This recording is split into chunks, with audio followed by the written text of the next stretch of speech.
மனித பிறவியின் நிலை என்ன? படைத்தவனே நீ சொல்வாயா? ஒவ்வொரு உயிரும் துடிக்கிறதே, விடைதான் சொல்லிட வருவாயா? கர்மங்களாலே கணிதம் போடும் கணக்கின் தீர்வை கொடுப்பாயோ? ஜனனமும் மரணமும் நாடகம் என்றால் விதியின் முடிச்சை அவிழ்ப்பாயோ? மனித பிறவியின் நிலை என்ன? படைத்தவனே நீ சொல்வாயா?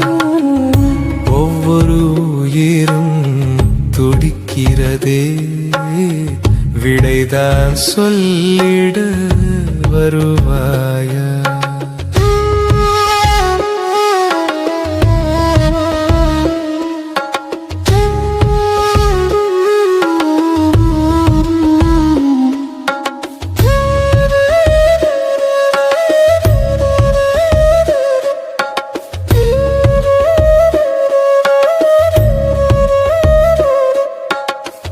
எது இருந்தாலும் ஏதோ ஒன்று இல்லாதவனாய் வாழ்கின்றான்.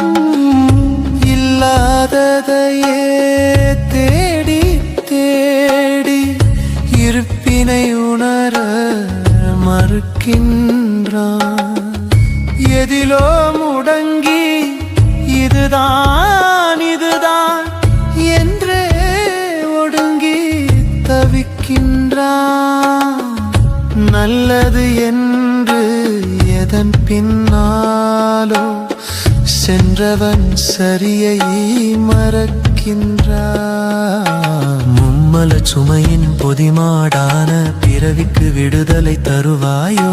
தத்துவ கற்பனை சாக்கடை புழு என் கைத்தலம் பற்றிட வருவாயோ? மனித பிறவியின் நிலை என்ன? படைத்தவனே நீ சொல்வாயா? ஒவ்வொரு உயிரும் துடிக்கிறதே, விடைதான் சொல்லிட வருவாயா?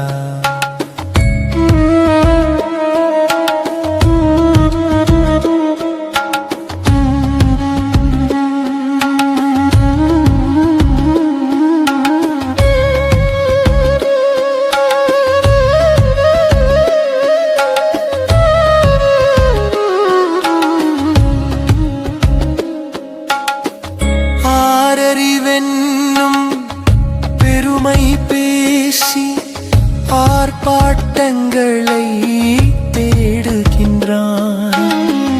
அரிதாரத்தால் முகம் அதை மூடி அஸ்திவாரத்தை ஆட்டுகின்றான். உடையும் பானை குடுவை நிரப்ப கடல் நீர் முழுதும் கரை கடக்காத ஆசை புயலின் வேகம் அறியா ஒடுகின்றான். கர்மம் வளர்த்து ஆணவம் ஏற்றிய மாய்கையை நீக்கிட எழுவாயோ? புரியா சூத்திர புதிரை உடைக்க புது ஆயுதமாய் முளைப்பாயோ? மனித பிறவியின் நிலை என்ன? படைத்தவனே நீ சொல்வாயா? ஒவ்வொரு உயிரும் துடிக்கிறதே, விடைதான் சொல்லிட வருவாயா? கர்மங்களாலே கணிதம் போடும் கணக்கின் தீர்வை கொடுப்பாயோ? ஜனனமும் மரணமும் நாடகம் என்றால் விதியின் முடிச்சை அவிழ்ப்பாயோ? இருப்பாயோ?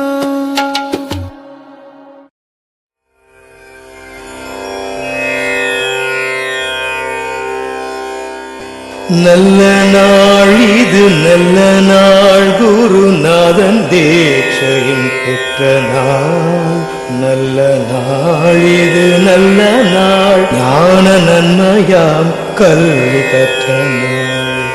நல்ல நாள் இது, நல்ல நாள், குருநாதன் தீட்சையும் பெற்ற நாள். நல்ல நாள் இது, நல்ல நாள், ஞான நன்மையாம் கல்வி கற்ற நாள். நல்ல நாள் இது, நல்ல நாள், குருநாதன் தீட்சையும் பெற்ற நாள். நல்ல நாள் இது, நல்ல நாள், ஞான நன்மையாம் கல்வி கற்ற நாள். நல்ல நாள் இது, நல்ல நாள், குருநாதன் தீட்சையும் பெற்ற நாள். நல்ல நாள் இது, நல்ல நாள், ஞான நன்மையாம் கல்வி கற்ற நாள். ஏழு வானமும் ஏழு வண்ணமும் எந்தன் தேகத்தில் கண்டனார். குரு என்னை மாற்றிய என்னுள் ஜோதியை ஏற்றி வைத்து கை கொண்டார். ஏழு வட்டமும் ஏழு புள்ளியும் எங்கு பார் என்று நின்றனார். குரு என்ற வல்லவர் என்னும் சேர்ந்தன ஈனனை கொண்டு கொண்டார். நல்ல நாள் இது, நல்ல நாள், குருநாதன் தீட்சையும் பெற்ற நாள். நல்ல நாள் இது, நல்ல நாள், ஞான நன்மையாம் கல்வி கற்ற நாள். காட்டுவாய் அருள் கூட்டுவாய் என கால்களை தட்டி விழுந்தாள். குரு கண்களால் எங்கள் கண்களை கண்டு கருணையை சொல்லி சொன்னாள். மாட்டினே அந்த மகள பதம் மறையலாம் கற்று தேர்ந்தனார். ஞான மண்டபம் என மனதை மாற்றி வைத்த பின் சென்றார். நல்ல நாள் இது, நல்ல நாள், குருநாதன் தீட்சையும் பெற்ற நாள். நல்ல நாள் இது, நல்ல நாள், ஞான நன்மையாம் கல்வி கற்ற நாள். வெண்மையாய் வெளிவானமாய் வெட்ட வெளியை கண்ட வேதனால் நலம் வேண்டிடும் வரம் வேண்டிட தரும் வேண்டதாய் வரும் உண்மையாம் அந்த ஓர்மையில் என்னை ஒன்றவே வைத்த ஜோதினாள். ஒன்றை ஒன்றவே ஞான ஒன்றினுள் ஒன்ற ஒன்றினை கற்ற நீதினாள். நல்ல நாள் இது, நல்ல நாள், குருநாதன் தீட்சையும் பெற்ற நாள். நல்ல நாள் இது, நல்ல நாள், ஞான நன்மையாம் கல்வி கற்ற நாள். செம்மையாம் தீரை நீக்கியே ஞான செம்பொருள்கள் சொன்னால் அந்த சீர்பெரும் சிவ சிம்மயந்தனை சிரசிடை கண்டவன். அம்மையாமத்தன் ஆதியாம் தேவ ஆற்றலால் குரு பெற்ற நாள். ஆடிடும் சிவ தாண்டவன் கண்டு ஆதியாய் கரு. நல்ல நாள் இது, நல்ல நாள். சத்குருவை போற்றி நிதம் சாதனைகள் செய்வதற்கு சாட்சியாகி நின்ற ஜோதியே, சப்தமாகி வெப்பமாகி சங்கமித்து உள்நிறைந்த சத்தியமே மூல ஆதியே, கற்பகமாய் கண் கலந்து கனல் உணர்வில் கருணையீந்த கடவுள் எனும் ஞான பிரம்மமே, கை குவித்து கர்ம வினை கசடுகளை தீர்ப்பதற்கு கால் பணிந்து நின்ற நேரமே, முற்பிறவி புண்ணியமாய் முத்தொளிமை குரு கிடைக்க முன் கலந்து நின்ற வேளையே, முக மலரின் முனைகளிடை முச்சுடரின் கனல் அளித்து முக்தி நிலை தந்த வள்ளலே, சிற்பரமாய் தற்பரமாய் சிரசிடையில் சிவமளித்த சிவகுருமை நாத வேதமே செய் தவத்து சீர்பணிக்கு செம்பொருளே காப்பாக சேவித்தோம் காக்க வேண்டுமே என்று சொல்லி இந்த இனிமையான தைப்பூச சத்சங்கத்தை துவக்குகின்றோம்.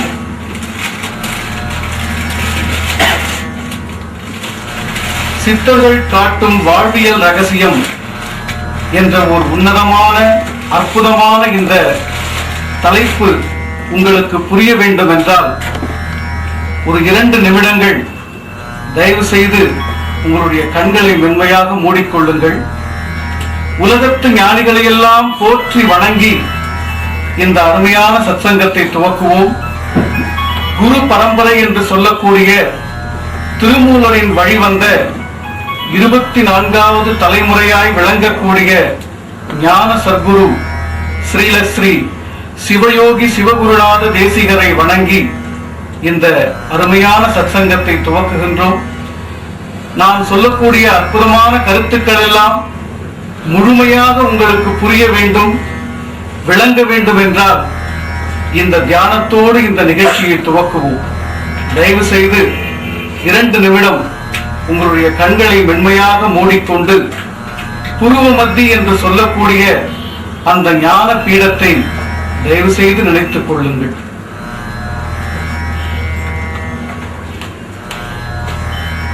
ஓம் சிவப்பரம் பொருளே போற்றி,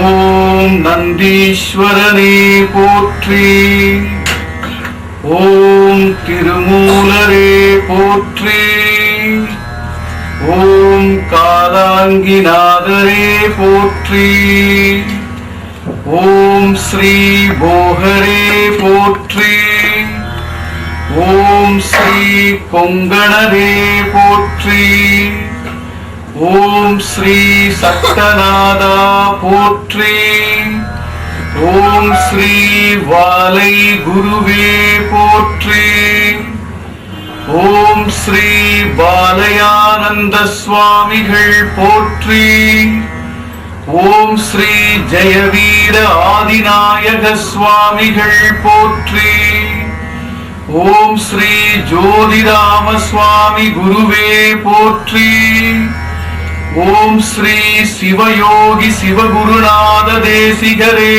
போற்றி, ஓம் ஸ்ரீ மச்சமுனியே போற்றி, ஓம் ஸ்ரீ தணிகைமணி வள்ளலே போற்றி, ஓம் ஸ்ரீ மார்கநாத மகரிஷியே போற்றி, ஓம் ஸ்ரீ மகதூம் தேவே போற்றி, ஓம் ஸ்ரீ முத்தொளி பாவா போற்றி போற்றி. நன்றி. இந்த இனிய நிகழ்வை ஏற்படுத்தி தந்த மரியாதைக்குரிய ஆத்ம சகோதரர் முத்துசுவாமி ஃபவுண்டேஷன், முத்துசுவாமி தீட்சிதர் ஃபவுண்டேஷன் என்ற நிறுவனத்தை நிறுவி அற்புதமான ஞான திருப்பணிகளை எல்லாம் அரங்கேற்றிக் கொண்டிருக்கக்கூடிய மரியாதைக்குரிய ஆத்ம சகோதரர் திரு எஸ்.கே. வெங்கட்ராமன் அவர்களை இந்த நேரத்தில் நன்றி கூறி, எங்களது அழைப்பை ஏற்று வருகை தந்த ராஜ் டிவி என்ற ஒரு உன்னதமான நிறுவனத்தினுடைய நிறுவனர்கள் மரியாதைக்குரிய சகோதரர்களை மீண்டும் ஒரு முறை வணங்கி இந்த சித்தர்கள் காட்டும் வாழ்வியல் ரகசியம் என்ற ஒரு உன்னதமான தலைப்பிற்கு நாம் பயணப்படுவோம். இங்கே வருகை தந்திருக்கக்கூடிய பலருக்கு மெடிடேஷன் வகுப்புக்கு சென்றிருக்கக்கூடிய அனுபவங்கள் இருக்கும். மெடிடேஷன் என்ற வார்த்தையை கேட்டவுடன் எல்லோருக்கும் ஒரு எண்ணம் ஞாபகம் வரும். முதலில் மெடிடேஷன் என்ற சொல்லின் தமிழ் பதம் என்ன என்று பார்ப்போம். யாருக்காவது மெடிடேஷன் என்ற வார்த்தையின் தமிழ் அர்த்தம் தெரியுங்களா?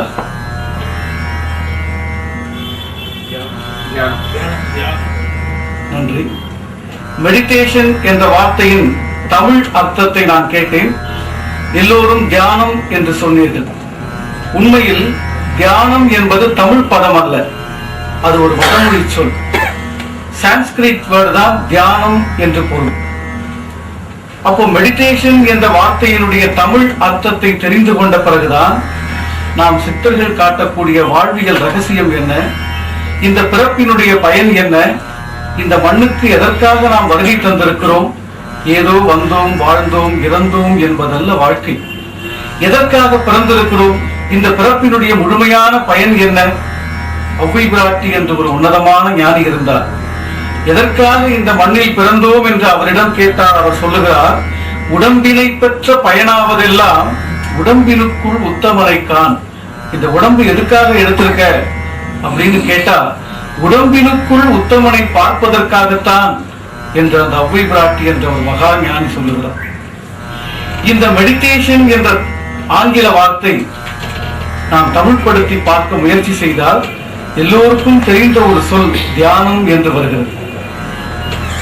தியானம் என்பது உண்மையிலேயே ஒரு தமிழ் பதம் அல்ல, அது ஒரு வடமொழி சொல். இப்போ தியானம் என்ற சொல்லினுடைய தமிழ் பதம் என்ன என்று தேடி பார்க்கின்ற பொழுது அதை உங்களுக்கு தெளிவாக புரிய வைக்க வேண்டும் என்பதற்காக ஒன்று சொல்கிறேன். தரிசனம் என்ற ஒரு சொல் இருக்கிறது, கேள்விப்பட்டிருக்கீங்க இல்லையா? தரிசனம். இப்போ தரிசனம் என்றால் என்ன அப்படின்னா, இப்ப நம்ம எல்லா கோவிலுக்கு போயிருக்கோம். இன்னைக்கு தைப்பூசம், முருகன் கோவில், ஐயப்பன், இப்படி பல ஆலயங்களுக்கு சென்றிருப்போம். போயிட்டு வந்தவொடனே கேட்போம், எல்லாம் நல்லா தரிசனம் ஆச்சுங்களா அப்படின்னு கேட்போம். இப்ப தரிசனம் என்ற சொல்லுக்கு என்ன பொருள் அப்படின்னா, கோவிலுக்கு போனியே அங்க சுவாமியை பார்த்தியா என்ற அர்த்தம். அதான் இல்லையா? அப்போ இறைவனை பார்த்தல், தரிசனம் என்ற சொல்லுக்கு என்ன பொருள் அப்படின்னா பார்த்தல் என்ற அர்த்தம். அதே மாதிரி தியானம் என்ற சொல்லுக்கு என்ன பொருள் தமிழ்ல அப்படின்னா நினைத்தல் என்ற அர்த்தம். இப்போ மெடிடேஷன் என்ற சொல்லுக்கு என்ன பொருள் அப்படின்னா தியானம் என்ற அர்த்தம். தியானம் என்ற சொல்லுக்கு நினைத்தல் என்று பொருள். இப்போ அடுத்த கேள்வி, நினைத்தல் என்றால் எதை நினைப்பது? பொருள், புகழ், பணம், கல்வி, மனைவி, மக்கள், வீடு, வாசல், உறவு, சுற்றம், இப்படி நிறைய பட்டியல் இருக்கிறது உலகத்தில். எல்லாவற்றையும் நினைத்து முடித்த பிறகு கடைசியாக முடிந்த முடிவாக இனி தேடுவதற்கு எதுவுமே இல்லை என்ற ஒரு எல்லை வந்த பிறகு கடைசியாக ஒருவன் பெயரை எழுதலாம், இறைவன் என்று வைத்துக் கொள்ளும். இந்த முடிந்த முடிவான எல்லா தேடல்களும் முடிந்த பிறகு நாம் கடைசியாக நினைப்பது, நினைக்க போவது, நினைக்க பழகுவது இறைவன் அல்லது கடவுள், பகவான், தெய்வம், ஆண்டவன் என்று பல்வேறு நாமங்களை கொண்ட அந்த ஆத்மஸ்வரூபத்தை, ஆதி ஸ்வரூபத்தை என்று ஞானிகள் எடுத்து வைத்தார். இப்பொழுது கவனிங்கள், மெடிடேஷன் என்றால் தியானம் என்று பொருள், தியானம் என்றால் நினைத்தல் என்று பொருள். எதை நினைக்க வேண்டும்? அல்டிமேட், முடிந்த முடிவான முடிவு எது இருக்கிறது என்று பார்த்தால் எல்லாவற்றையும் நினைத்து முடித்த பிறகு கடைசியாக நினைக்க வேண்டியது கடவுள், இறைவன் என்று சொல்வது. சரி, அடுத்த கேள்வி, இறைவன் என்றால் என்ன? இப்போ நம்ம சித்தர்கள் அப்படி சாதாரணமா எதையுமே விட்டல, ரொம்ப ஆழமா, ரொம்ப நுட்பமா, ரொம்ப நுணுகி சின்ன சின்ன விஷயங்களும் பாமர மக்களுக்கு புரியக்கூடிய அளவுக்கு சொல்லி வச்சிருக்காங்க. சித்தர்கள் பாடல் புரியவில்லை என்பது நாம் அதை முழுமையாக படிக்கவில்லை என்றுதான் அர்த்தம். இப்போ பெரியவர்கள், நிறைய மருத்துவர்கள் இருக்கிறார்கள். இப்போ டாக்டருடைய கையெழுத்து புரியாதுன்னு சொல்லுவோம், ஆனா புரிஞ்சுதான மருத்துவர்கள் அந்த மெடிக்கல் ஷாப்ல எடுத்து கொடுக்குறாங்க. நமக்கு புரியவில்லை என்பதற்காக சித்தர்கள் பாடல்கள் புரியவில்லை என்று சொல்லக்கூடாது. இப்போ தியானம் என்றால் நினைத்தல், மெடிடேஷன் என்றால் தியானம், தியானம் என்றால் நினைத்தல், நினைத்தல் என்றால் இறைமை என்கின்ற முழுமையை நினைத்தல் என்று ஒரு முடிவுக்கு வந்திருக்கு இல்லைங்களா? இப்போ இந்த இறைவன் என்றால் என்ன என்று ஞானிகள் தன்னுடைய தேடலை ஆரம்பிக்கின்ற போது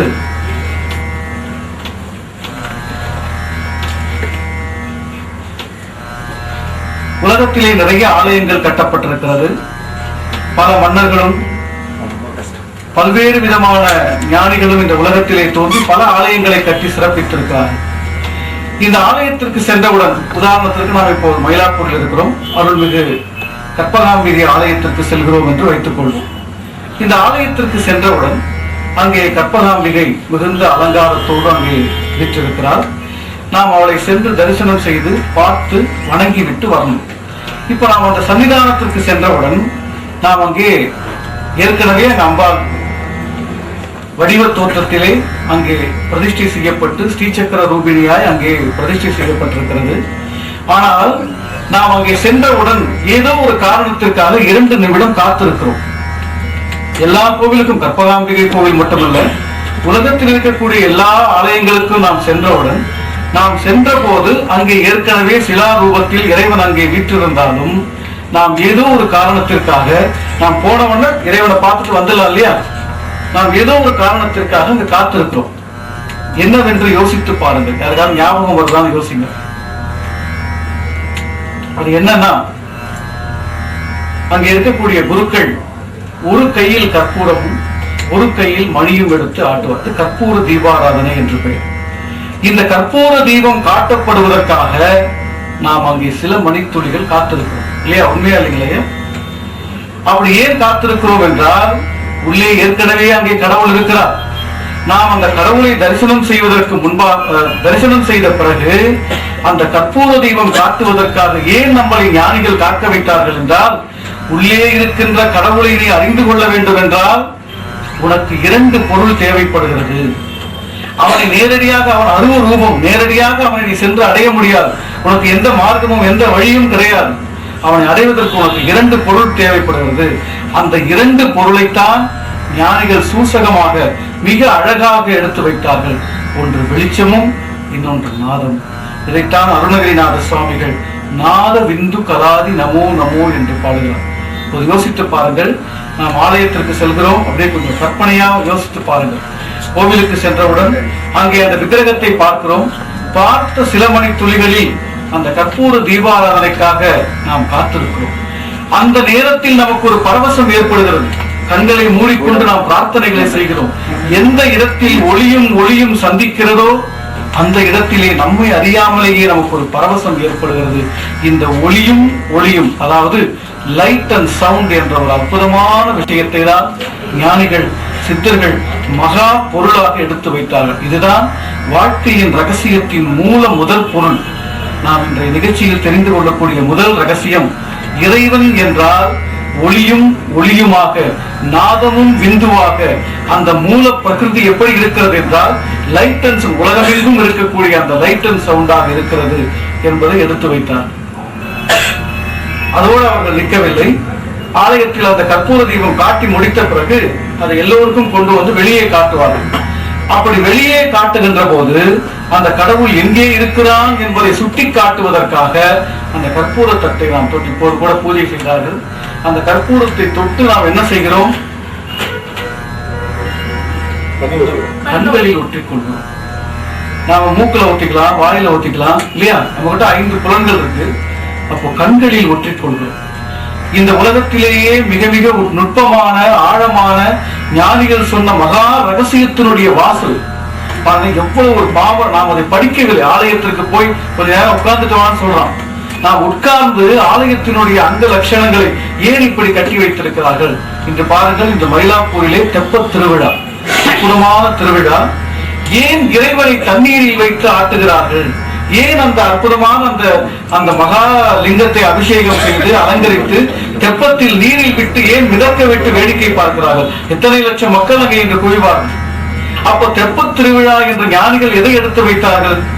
அந்த ஒளியும் தண்ணீருக்குள் ஆடிக்கொண்டிருக்கிறது, பார்க்கடலுக்குள் ஆடிக்கொண்டிருக்கிறதை பார்.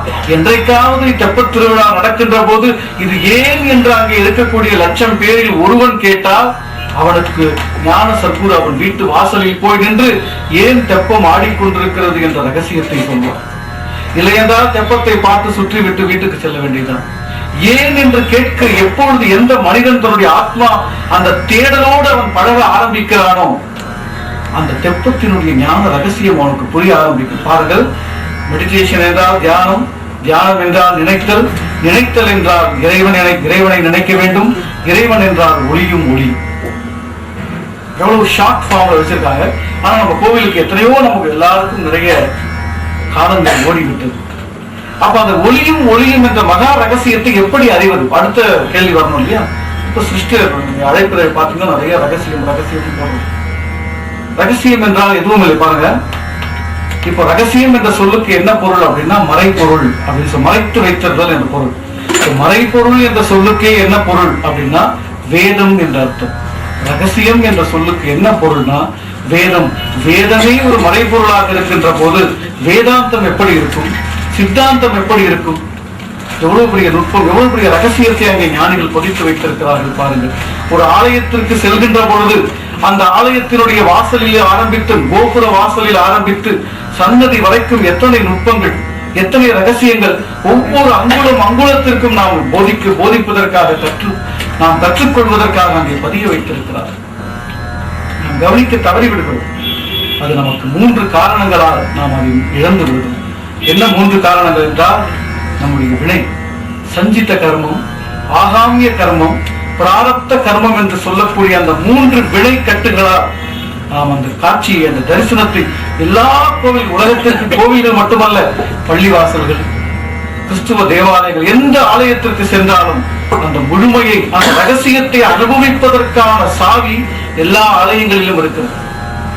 நீங்க எந்த ஆலயம், அதாவது ஆகம விதிப்படி ஆலயங்களை கட்டிவிட்டார், எந்த ஆலயத்திற்கு சென்றாலும் சித்தர்கள் சொன்ன அந்த மூல சாவி அங்கே அப்படியே அந்த சாவியை ஜாக்கிரதையா வைக்க வேண்டிய அவசியம் இல்லை. அது அப்படியே இறைச்சி வச்சிருக்காங்க. எங்க வேணாலும் நமக்கு ஒன்று மட்டும்தான் தேவை, தேடல். ஏன் இப்படி இந்த கோவில் கட்டப்பட்டிருக்கிறது? சிவன் கோவிலுக்கு போனால் கஜ பிரதட்சணம் என்று அரை வட்ட வடிவத்திலே அந்த சிவ பிரதிஷ்டை செய்யப்பட்டிருக்கும். என்றைக்காவது அதை குறித்து ஆய்வு செய்திருக்கிறோமா? லிங்க ரகசியம் என்ன, சிதம்பர ரகசியம் என்ன? நாம் கபாலீஸ்வரர் ஆலயத்திலிருந்து கற்பகாம்பிகை தரிசித்து விட்டு அந்த சுவாமியை லிங்க தத்துவத்தை தரிசனம் செய்ய வருகின்ற போது எல்லா சிவன் கோவில்களிலும் பாருங்கள், லிங்க ரூபமாக தான் இறைவன் காட்சியளிக்கிறார். என்ன இந்த லிங்க தத்துவம், என்ன ரகசியம் இதில் இருக்கிறது? இந்த உலகம் என்பது முட்டை வடிவத்தில் இருக்கிறது. இது அறிவியல் சொல்லக்கூடிய உண்மை. முட்டை வடிவத்தில் இருக்கக்கூடிய அந்த வட்ட வடிவம், அந்த முட்டை வடிவத்தை வட்ட வடிவமான மைய பகுதிக்குள் நிலைநிறுத்த வேண்டும். இதைத்தான் பட்டினத்து சுவாமிகள் சொல்கிறார். வெட்டாத சக்கரம், பேசாத மந்திரம், வேறு ஒருவரு புஷ்பம், இறையாத தீர்த்தம், இனி முடிந்து கட்டாத லிங்கம், கருதாத நெஞ்சம் என்று 15 பெயர்களை வரிசைப்படுத்தி வருகிறார். லிங்கத்தினுடைய ரகசியம் என்னவென்றால், இந்த உலகம் என்று சொல்லக்கூடிய இந்த மகா பிரபஞ்சம் முட்டை வடிவத்தில் இருக்கிறது. அந்த முட்டை வடிவ கோலத்தை காஸ்மிக் எனர்ஜி அல்லது மேக்னெட்டிக் போர்ஸ் என்று சொல்லக்கூடிய அந்த ஆற்றலை வட்ட வடிவமான மைய பகுதிக்குள் மையப்படுத்தினால் நாம் அந்த லிங்க ரூபமாக மாறிவிடலாம், அந்த ஆத்ம ஜோதியை தரிசனம் செய்து விடலாம் என்று ஒரு அற்புதத்தை அந்த லிங்க தத்துவம் செய்கிறது. அதான் லிங்க ரகசியம். எந்த ஆலயங்களுக்கு சென்றாலும், எந்த கோவில்களுக்கு சென்றாலும், உலகத்தில் இருக்கக்கூடிய எந்த பகுதிக்கு சென்றாலும் அங்கே சித்தர்கள் அப்படியே அந்த சாவியை தூக்கி போட்டு வச்சிருக்காங்க. யாருக்கு பிராப்தம் இருக்கிறதோ, யாருக்கு விடை விடுகிறதோ அவர்களுக்கு அந்த சாவி கிடைக்கும். அவர்கள் ஞான சர்க்குருவை தரிசனம் செய்து அந்த மகா ரகசிய பெட்டகத்தை திறந்து கொள்ளக்கூடிய வாய்ப்பு அவர்களுக்கு ஏற்படும். நாம் வெறும கோவிலுக்கு போகிறோம் பாருங்கள், நிறைய பேருக்கு பகவத்கீதை தெரியும், அதுல இருக்கக்கூடிய 1000 ஸ்லோகங்கள் தெரியும், நிறைய படிப்பாங்க. நிறைய பேர் தன்னை படித்தவர்கள் என்று சொல்லிக் கொள்வதனுடைய பெரிய குழப்பம் என்னன்னா, எல்லோரும் பகவத்கீதை படிப்பார்கள், எல்லோரும் ராமாயணம் படிப்பார்கள், எல்லோரும் எல்லாம் படிப்பார்கள். காயத்ரி மந்திரத்தை நான் 1 கோடி முறை சொன்னேன் என்று சொல்வார். பாருங்க, இது பாரதிய வித்யா பவன் என்ற இடத்திலிருந்து மயிலாப்பூர் கற்பகாம்பிகை கோவிலுக்கு நேரே சென்று வலதுபுறம் திரும்பி இடதுபுறம் திரும்பினால் சன்னிதானம் வந்துவிடும். இது ஒரு செய்தி இல்லைங்களா? பாரதிய வித்யா பவனுடைய வாசலில் இருந்து வலதுபுறம் திரும்பி இடதுபுறம் திரும்பினால் கற்பகாம்பிகையுடைய சன்னிதானம் வந்துவிடும். இதுதான் செய்தி. இந்த செய்தியை இதன் வாசலில் இருந்து கொண்டு எத்தனை முறை சொன்னால் நீங்கள் அந்த இடத்துக்கு சென்று அடைவீர்கள்? சொல்லுங்க, எத்தனை முறை சொன்னால் அந்த இடத்துக்கு எத்தனை முறை சொன்னாலும் அடைய போவதில்லை. அதேதான் ஓம் பூர்பவத் சுவகா தத்ச விதுர்வரேண்யம் வர்கோ தேவஸ்ய தீமகி தியோ யோனக பிரஜோதயா. என்ன சொல்லுது? 3 நிலைகளில் நம்முடைய அறிவினை தூண்டுகின்ற சுடரினை தியானிப்போமாக. இப்ப நமக்கு பாருங்க, இதுதான் செய்தி. பாரதிய வித்யாபவன் வாசலில் இருந்து வலதுபுறம் திரும்பி இடதுபுறம் திரும்பினால் சன்னிதானம் வந்துவிடும். இதை உட்கார்ந்து கொண்டு வலதுபுறம் திரும்பி இடதுபுறம் திரும்பி இப்படி 1008 முறை சொன்னால் யாராவது அங்க சென்று அடைய முடியுமா? இதையேதான் நாம் ஓம் பூர்வ சுவகா சொல்லிக் கொண்டிருக்கிறோம். என்ன அந்த மந்திரம் சொல்லுகிறது என்றால் 3 நிலைகளில். அப்ப நமக்கு 3 நிலைகள்னா என்னன்னு தெரியும். அந்த மந்திரத்தை பாருங்க, உடைச்சு பாருங்க, வெறும் 24 அக்ஷரங்கள் தான். எல்லாருக்கும் தெரிஞ்சு காயத்ரி மந்திரம்ன்ற வார்த்தை கண்டிப்பா எல்லாருக்கும் தெரியும். அதை பிறகு உடைச்சு பாத்தீங்கன்னா ஃபர்ஸ்ட் வரியிலே ஓம் பூர்வ வத்சுவகா 3 நிலைகளில். இப்ப 3 நிலைகள் என்னன்னு நமக்கு தெரியாது. ஒன்று கனவு நிலை, இன்னொன்று விழிப்பு நிலை, இன்னொன்று உறக்க நிலை. இந்த 3 நிலையை தவிர மனிதன் வேற எந்த நிலையுமே இல்லை. நல்லா கவனிங்க, கனவு நிலை, விழிப்பு நிலை, உறக்க நிலை. இந்த 3 நிலைகளில் நம்முடைய அல்லது உங்களுடைய அறிவினை தூண்டுகின்ற சுடரினை தியானிப்போமாக. இன்னொரு கேள்வி வருது பாருங்க, அறிவுனா எது, சுடர்னா எது, தியானம்னா எது? இப்ப இத்தனை கேள்விகள் பொதிந்த அந்த காயத்ரி மந்திரத்தை எத்தனை முறை சொன்னால் அந்த சாவி நமக்கு கிடைக்கும்? யோசித்து பாருங்க. இந்த சாவியை திறக்காமல் எத்தனை கோடி முறை, எத்தனை லட்சம் முறை சொன்னாலும் அந்த சாவி நிச்சயமாக நமக்கு கிடைக்க போவதே இல்லை. எப்பொழுது காயத்ரி மந்திரத்தை சொல்வதை விட்டுவிட்டு நடைமுறைக்கு அந்த உள்முக அர்த்தம் நமக்கு விளங்க ஆரம்பிக்கிறதோ அப்பொழுதுதான் காயத்ரியினுடைய வாசல் திறக்கும். எனக்கு ராமாயணம் தெரியும், எனக்கு மகாபாரதம் தெரியும், எனக்கு பகவத்கீதை, விபூதி யோகம் என்று பகவத்கீதையில் ஒரு அற்புதமான யோகம் இருக்கு. பகவத்கீதை படித்தவர்களுக்கு தெரியும். ஒரு வைஷ்ணவ ஒரு அந்த வியாச பகவான் அந்த கீதையை எழுதும் போது வைஷ்ணவ சம்பிரதாயத்தில் அந்த கீதை அந்த நூல் இருக்கு. அப்போ நாம யோகம்னு எழுதிக்கணும், அதே விபூதி யோகம்னு எழுதினார். நம்ம கேட்கணும், அப்போ விபூதி என்ற சொல்லுக்கு வேறு ஒரு பொருள் இருக்கிறது. இப்ப விபூதி எப்படி தயாரிக்கிறோம் அப்படின்னா, பசுவினுடைய மலத்தை சுட்டு அதை விபூதியா எடுத்து வைக்கிறோம். அதை தயாரிப்பதற்கு நிறைய வழிமுறைகள் இருக்கிறது. அது மாதிரி பசு என்றால் சைவ சித்தாந்தத்துக்கு நான் சொல்றது கொஞ்சம் ஃபாலோ பண்ணுங்க. புரியவில்லை என்றால் கடைசி அரை மணி நேரம் உங்களுக்கு எந்த சந்தேகம் இருந்தாலும் கேள்வி கேட்கலாம். ஏனென்றால் இது கொஞ்சம் புரிந்து கொள்வதற்கு கொஞ்சம் கடினமாக இருக்கும். ஏனென்றால் நாம் நிறைய பதிவுகளோடு இருக்கிறோம். நம்முடைய பதிவுகள் எப்பொழுது வெளியே நம்முடைய ஏதாவது ஜென் கதையில் ஒரு அற்புதமான கதை இருக்கும். ஒரு குருவிடம் ஒரு தீட்சை பெறுவதற்காக வந்தாராம். வந்தவுடன் அவர் சொன்னாராம், ஒரு டீ டம்ளர் அடிச்சுக்கிட்டு அவர் ஜெக்ல டீயை ஊற்றிக்கிட்டே இருந்தாராம். என்ன சீடன் கேட்டானா, ஐயா டீ கீழே வழிஞ்சுக்கிட்டு இருக்க அப்படின்னா. தீட்சை முடிஞ்சு போயிட்டு வாங்க. என்ன சாமி சொல்றீங்க? ஆமா, நீ ஏற்கனவே ஃபுல் ஆஃப் கிளாஸோட வந்திருக்க, நான் என்ன ஊத்தினாலும் உனக்கு புரிய போறதில்ல. உன்னுடைய கிளாஸை கீழே கொட்டிட்டு வா, நான் ஒரு சொட்டு ஊத்தினாலும் உனக்கு அமிர்தமா இருக்கும். எல்லோருமே பதிவுகளோடு இருக்கிறோம். எனக்கு அது தெரியும், இது தெரியும், இப்படி தெரியும், அப்படி தெரியும். தெரிந்தவற்றில் இருக்கக்கூடிய சூக்ஷ்மம் தெரியுமா? அந்த சூக்ஷ்மத்தை ஞான சத்குருமார்களால் மட்டுமே விளக்க முடியும். நமக்கு தெரிந்து பாருங்க, விபூதியோ பசுவினுடைய மலத்தை சுட்டு இட்டுக்கொள். இது சாஸ்திரம் சொல்லப்பட்டிருக்கு. எல்லோரும் விபூதி அப்படிதான் அறிந்து கொள்ளும். பாருங்கள், பசு என்றால் என்ன? நம்ம அடுத்த கேள்வி வரணும் இல்லையா? பசுன்னா உடனே மாடு, நமக்கு அந்த எண்ணம் வந்து. பசு என்றால் சைவ சித்தாந்தத்திலே பசு பதி பாசம். பசு என்றால் உயிர். இப்ப உயிரினுடைய மலத்தை சுட்டு இட்டுக் கொள்வது எப்படி? பாருங்க, விபூதி யோகம் பகவான் கிருஷ்ணர் சொல்றாரு. இப்ப பசுவினுடைய மலத்தை எப்படி சொல்றது இல்லையா? யோசிக்கணும் இல்லையா? அப்போ அந்த மலத்தை எடுத்து சுட்டா திருநீர் வரும், அதை இட்டுக்கொள்ளும். அப்ப உயிரினுடைய மலம் என்ன? இப்ப உயிருக்கு என்ன மலம்னு தெரிஞ்சாதான் நம்ம சுட முடியும். நம்ம கிட்ட 3 பொருள் இருக்கு. ஒன்று உடல், இன்னொன்று மனம், இன்னொன்று ஆத்மா, உயிர். பாடி, மைண்ட், சோல்.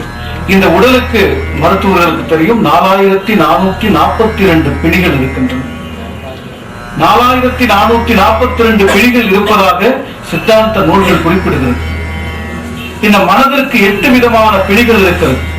காமம், குரோதம், லோபம், மோகம், மதம், மாச்சரியம், வீரம், டம்பம் என்று சொல்லக்கூடிய 8 விதமான பிணிகள் இருக்கிறது.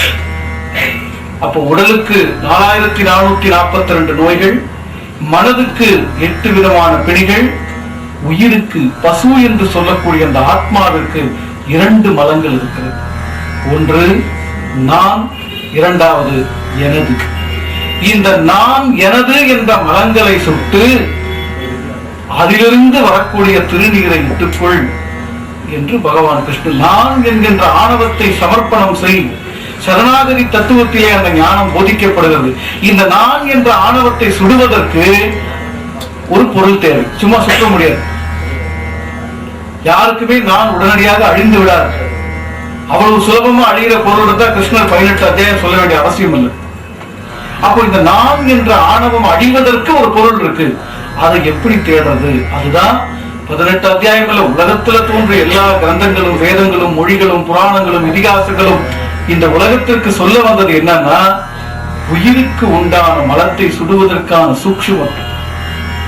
இப்ப நான் பாருங்க, ஆன்மீகம் என்று சொன்னவுடன் மனம் சம்பந்த புறத்துல போய் மாட்டிக்கிறோம் எல்லாரும். உளியிட்ட கல்லையும் ஒப்பிட்ட சாந்தையும் ஊத்தையற புலியிட்ட செம்பையும் போற்றுகிறேன் பட்னத்தார் சொல்றார்.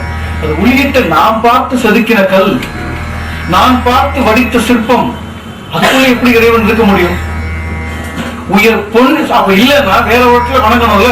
உயர் பொன் எனவே ஒளியிட்ட தாழ் இரண்டுள்ளே இருத்துவதல்லால் வேறொன்றை வணங்கிலேன். இந்த உலகத்தில் வணங்கக்கூடிய பொருள் எனக்குள்ளே இருக்கு. அது என்னுடைய ஜீவன், என்னுடைய உயிர். அந்த உயிர் எப்படி இருக்கு? உடம்பினை முன்னம் இழுக்கென்றிருந்த அழியக்கூடிய உடம்பு, இது சாம்பலா போகக்கூடிய உடம்பு, இது வெந்து வீணா போகக்கூடிய உடம்பு, வெந்ததை உண்டு பின் வேகின்ற உடலுக்கு வேதனை செய்த விதம். இந்த வீணா போற உடம்பை எக்ஸசைஸ் பண்ணி நிறைய ஜீவன் டோன் மாத்திரைகள்லாம் சாப்பிட்டு வச்சிருந்தனே, உடம்பினை முன்னம் இழுக்கு இது அழிஞ்சு போற உடம்பு நினைச்சேன். ஆனால் இந்த உடம்புக்குள்ள ஞான சத்குரு ஒரு அருமையான பொருளை கொடுத்தார். இந்த பாரு, இது வெளியே தேடாத, இந்த உலகத்தில் எங்கு தேர்ந்தாலும் கிடைக்காது. எந்த மூலையில் காசி யாத்திரை, அந்த யாத்திரை, இந்த யாத்திரை, உலகத்தில் எந்த பயணம் செய்தாலும் கிடைக்காத ஒரு மகா வஸ்துவை உனக்கு கொடுக்கிறேன். அந்த ஞான ஐஸ்வர்யத்தை பெற்றுக்கொள். அந்த ஆதி மூல சூக்ஷ்மம் உயிருக்குள் இருக்கிறதே, அந்த உயிரை பெற்றுக்கொள் என்று கொடுத்த பிறகு உடம்பினை முன்னம் இழுக்கென்றிருந்தேன், உடம்பினுக்குள்ளே உரு பொருள் கண்டேன்.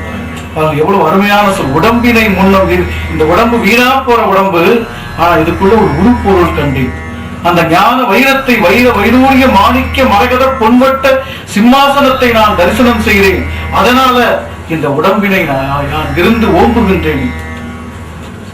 உடம்பினை முன்னம் இழுக்கின்றிருந்தேன், உடம்பினுக்குள் உருபொருள் கண்டேன், உடம்பினை நான் இருந்து ஓம்புகின்றேனே என்று திருமூலர் சொல்லுகிறார்.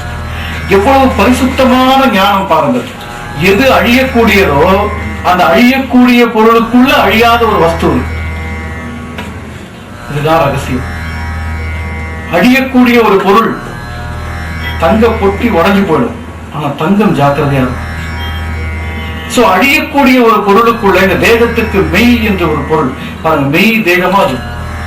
இன்று இருப்பார் நாளை இல்லை என்பதுதான் இந்த உலகத்தினுடைய சிறப்பு.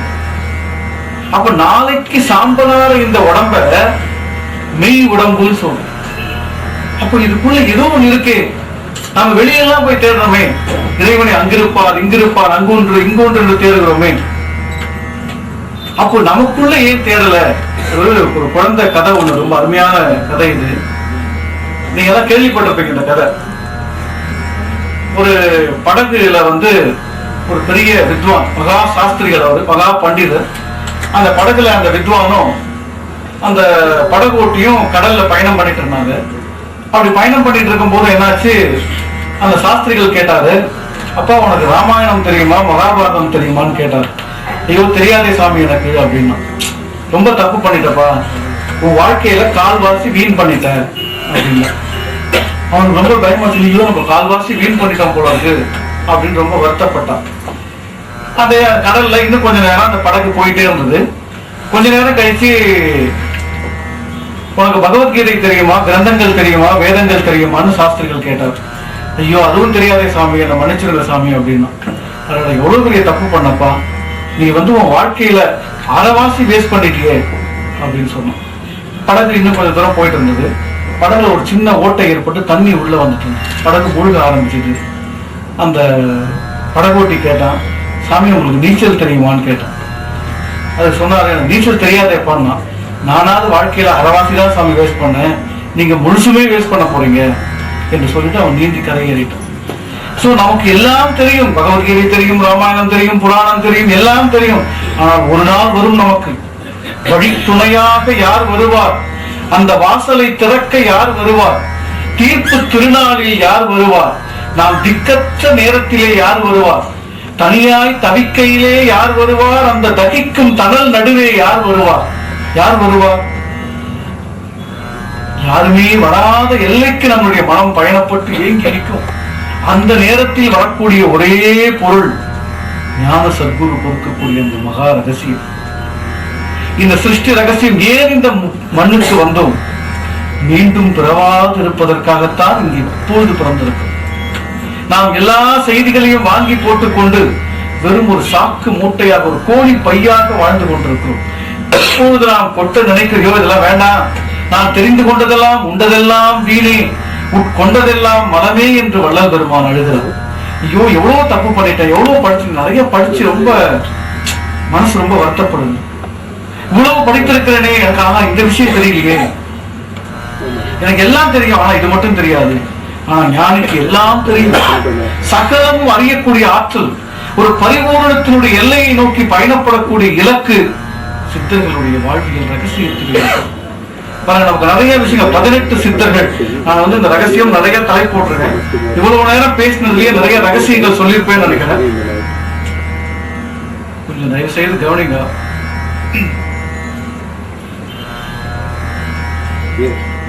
இந்த பேச்சு உங்களுக்கு எவ்வளவு தூரம் புரியும் தெரியல. 18 சித்தர்களுடைய ரகசியத்தை 18 என்றவுடன் நமக்கு என்ன ஞாபகம் வரும்னா 18 எண்ணிக்கை, நம்பர் கவுண்ட்ஸ் ஞாபகம். அப்ப இந்த உலகம் தோன்றிய காலத்திலிருந்து 18 பேர் தான் சித்தர்களா?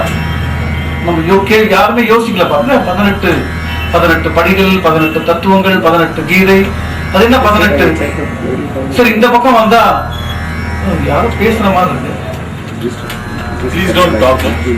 கொஞ்சம் தயவு செய்து கவனிங்க. அவர் பேச விருப்பம் இருந்தா கொஞ்சம் வெளியே போயிடுங்க. 18 என்று சொல்லக்கூடிய என்ன 18 என்று நாம் யோசிப்பதே இல்லை. அப்புறம் இந்த பக்கம் பார்த்தா 63 நாயன்மார்கள் சொல்லுவோம். அது என்ன 63? அதுக்கு பிறகு நாயன்மார்களே தோன்றலையா? சரி, இந்த பக்கம் பார்த்தா 12 ஆழ்வார்கள். அது என்ன 12 ஆழ்வார்கள்? 12க்கு மேல ஆழ்வார்களே தோன்றலையா? இப்ப பாருங்க, ஒரே ஒரு ரகசியம், ஒரு பூட்டு திறந்த உடனே எல்லா எண்ணிக்கையும் ஒரே நம்பரா தெரியும். பாருங்க, 18 சித்தர்கள், 63 நாயன்மார்கள், 12 ஆழ்வார்கள், இப்படி நிறைய எண்ணிக்கையில சொல்லப்பட்டிருக்கு. அதாவது சப்த ரிஷிகள், சிரஞ்சீவியர்கள் 7 பேரு. என்ன அதுக்கு மேல ஆளே இல்லையா உலகத்துல? இல்ல வேற யாருமே இந்த உலகத்துல இறைவன் சிருஷ்டி பண்ணலையா? எவ்வளவு அருமையான ரகசியம், எவ்வளவு வினா பாருங்க. அப்போ சைவ சித்தாந்தம் என்று சொன்னேன். அதுல பதி, பசு, பாசம்.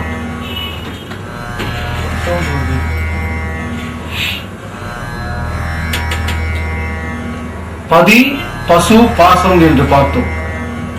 இதிலே பாசம் என்பது மாயை, மலம். நாம் இந்த உலகம் என்ற சேற்றிலே மாற்றிக் கொண்டிருக்கக்கூடிய ஒரு மாயா மலத்தினுடைய நாடகம். பதி என்பது இறைவன், பசு என்பது உயிர், பாசம் என்பது உலகம்.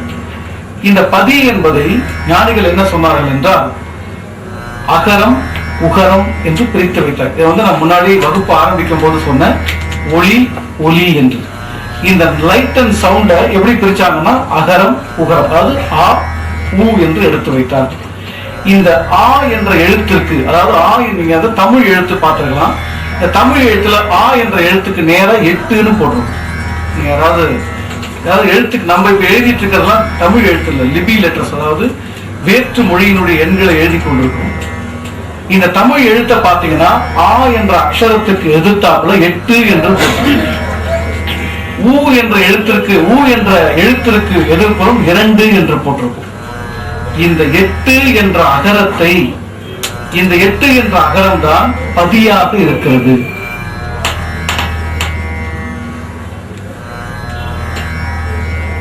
கொஞ்சம் புரிந்து கொள்ள முயற்சி செய்யுங்கள். ஏன்னா தீட்சை பெறாமல் புரியாது. புரியாத சில கேள்விகளுக்கு தயவு செய்து இந்த அறையை விட்டு வெளியே செல்வதற்கு முன்னால் ஏதாவது சந்தேகங்கள் என்னுடைய சொற்பொழிவில் உங்களுக்கு ஏற்பட்டிருந்தால் தயவு செய்து மேடை ஏறி வந்து கேட்கவும். நான் புரியக்கூடிய அளவுக்கு மிக மென்மையாக, மிக அழகாக என்னால் முடிந்த தமிழில் சொல்லிக் கொண்டிருக்கிறேன். கொஞ்சம் ஃபாலோ பண்ண முயற்சி பண்ணுங்க.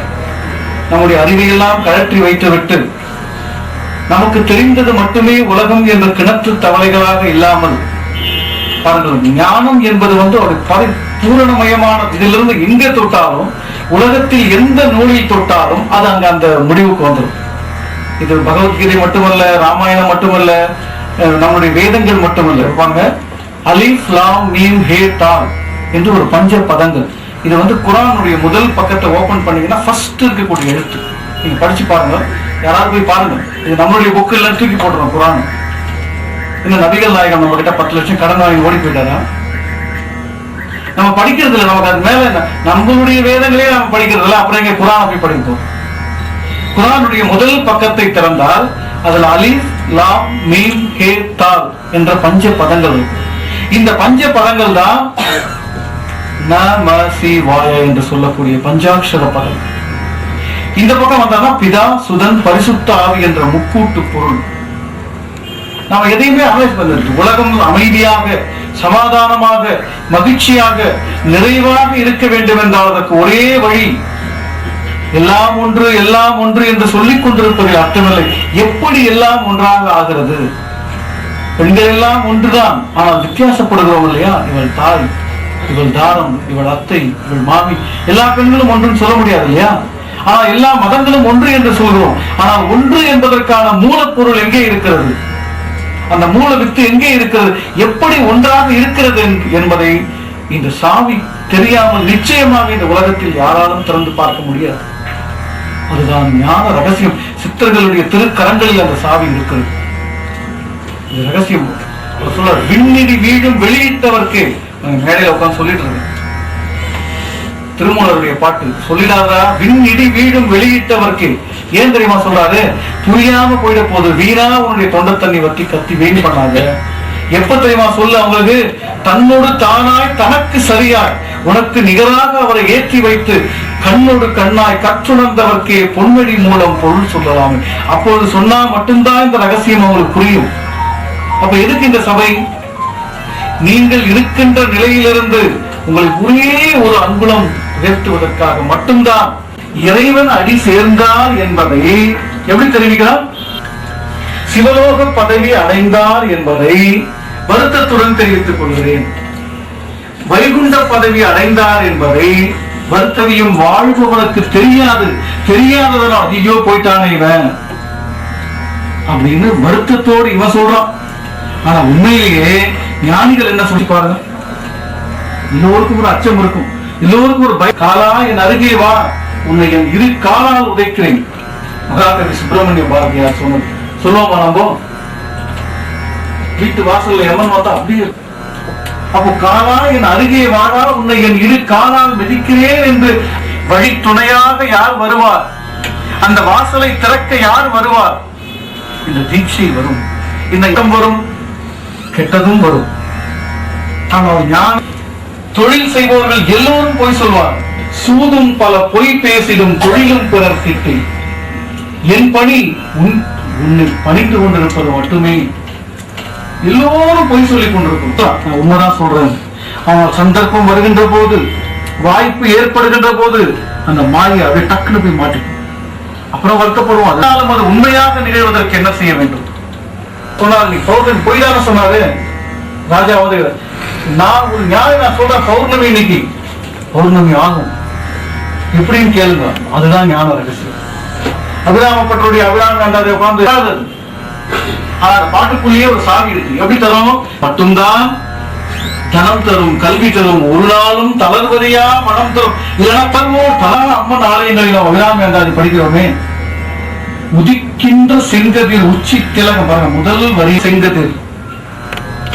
கேளுங்கள் கொடுக்கப்படும். பைபிள் அழகா ஒரே வார்த்தை. கேட்டா நிச்சயமா கதவு தானே இருக்கும்.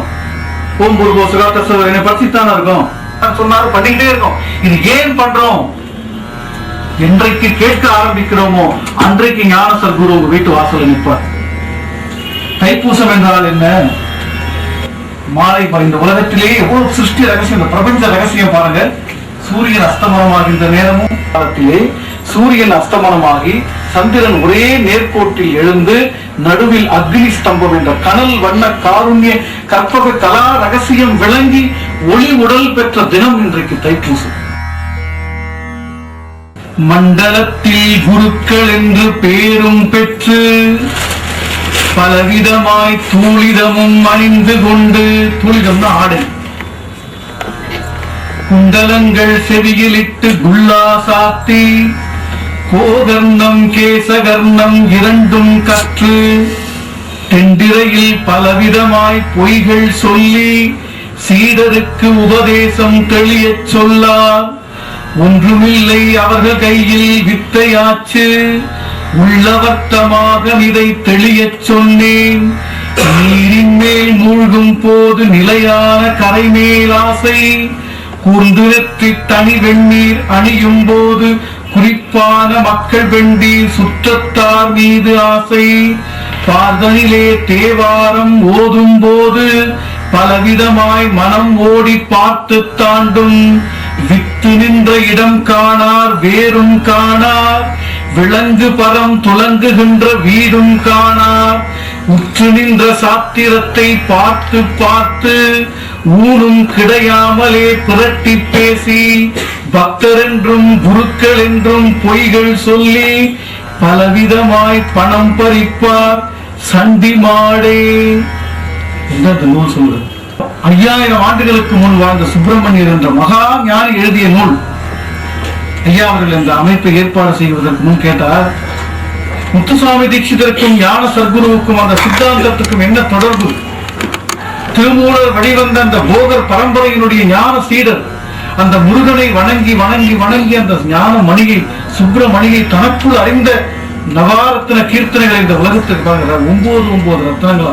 ஏன் 9 வச்சாலும் என்னைக்காவது கேட்டோமா? நம்ம அப்படியே சும்மா பஜனைக்கு சுண்டலுக்கு பாடிட்டு போவோம்.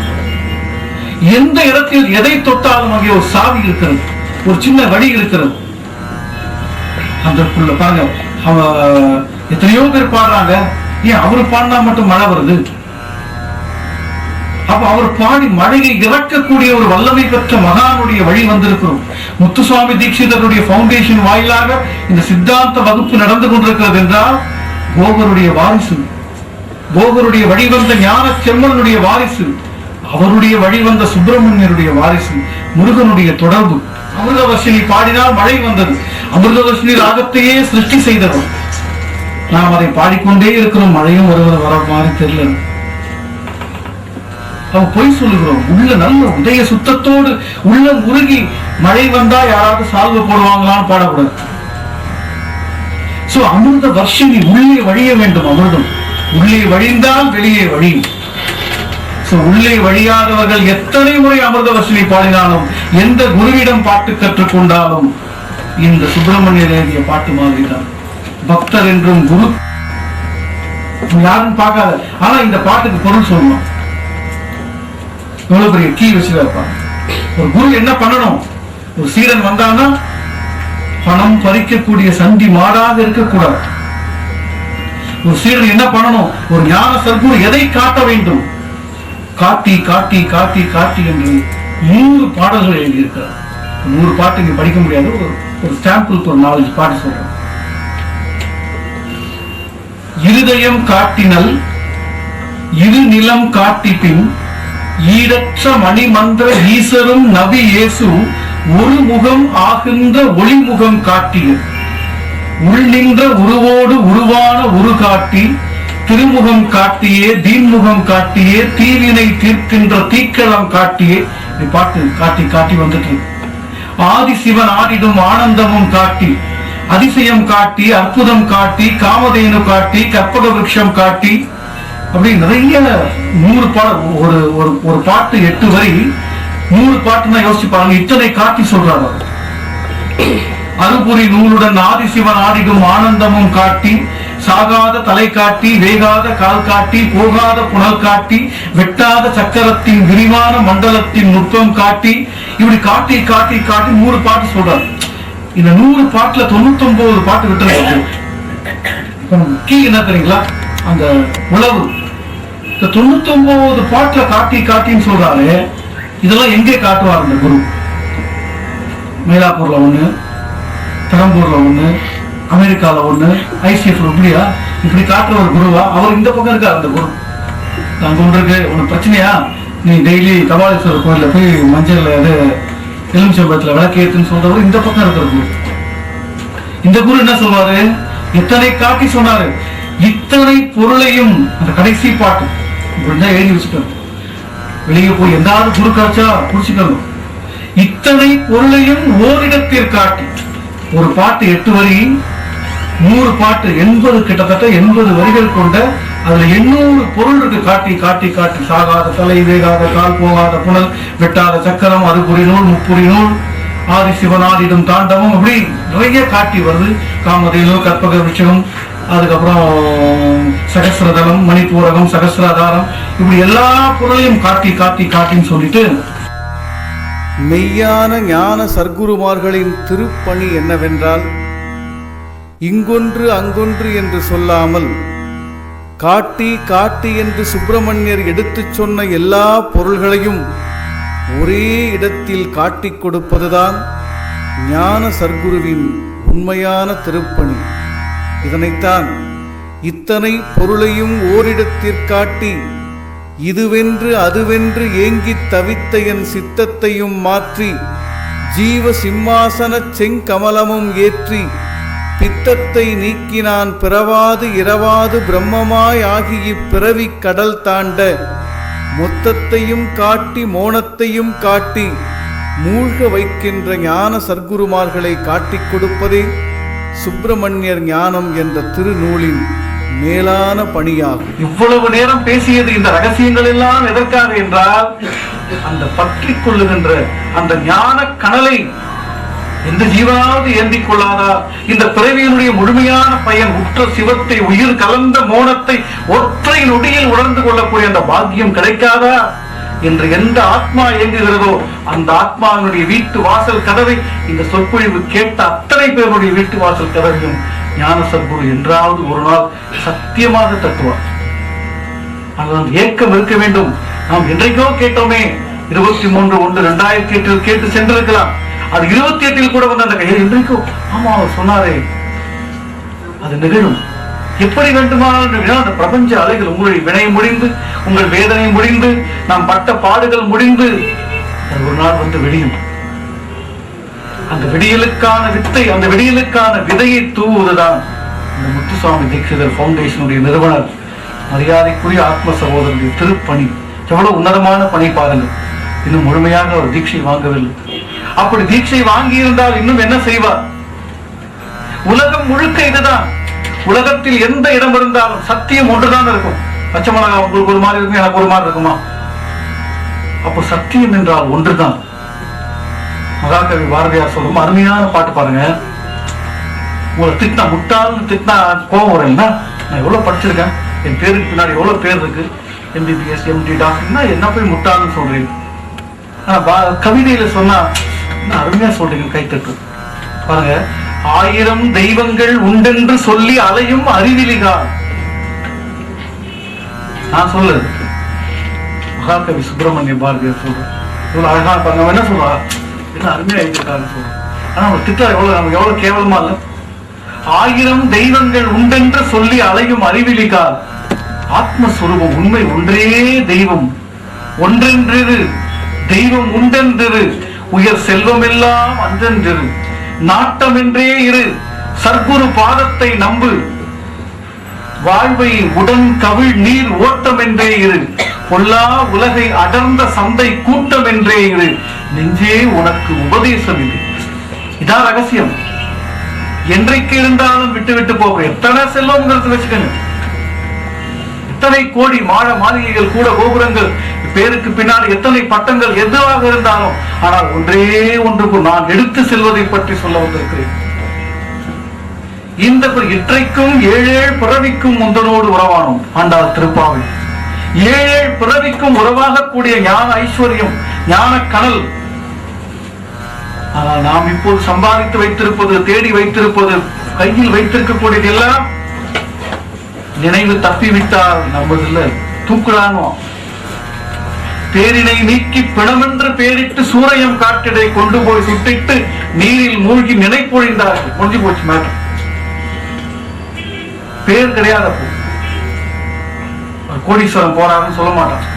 பேரினை நீக்கி பிணமென்று பேரிட்டு சூரையம் காட்டிடை கொண்டு போய் சுட்டிட்டு நீரில் மூழ்கி நினைப்பொழிந்தார்கள்.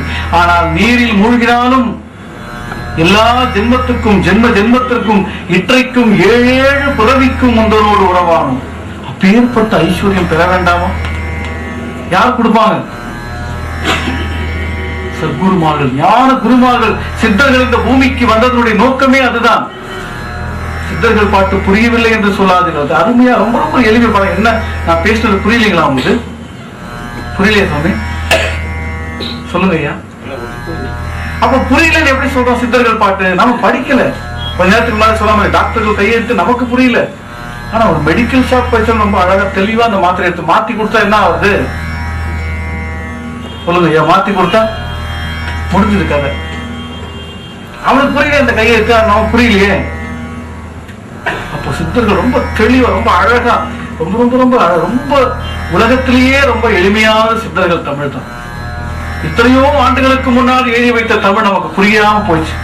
என்ன காரணம்னா மதங்கள், மார்க்கங்கள், வழிபாடுகள், குழப்பங்கள், பணம் சம்பாதிப்பதற்காக இந்த உலகங்கள் ஒரு பக்கம் மதம் வளர்ந்தது, ஒரு பக்கம் அரசியல் வளர்ந்தது, ஒரு பக்கம் சத்தியம். பாருங்க ஒரு அருமையான பாட்டு பாருங்க. சிவவாக்கியர் என்ற ஒரு ஞானி, கேள்விப்பட்டிருப்பீங்க. நாம் எப்படி தமிழ் பொருள் எப்படி எப்படி கொச்சப்படுத்தி எவ்வளவு கேவலப்படுத்தி இன்னைக்கு உலகத்துல எந்த தமிழ் பேராசிரியர்களா இங்க வர சொல்லுங்க, கேளுங்க அவங்கள.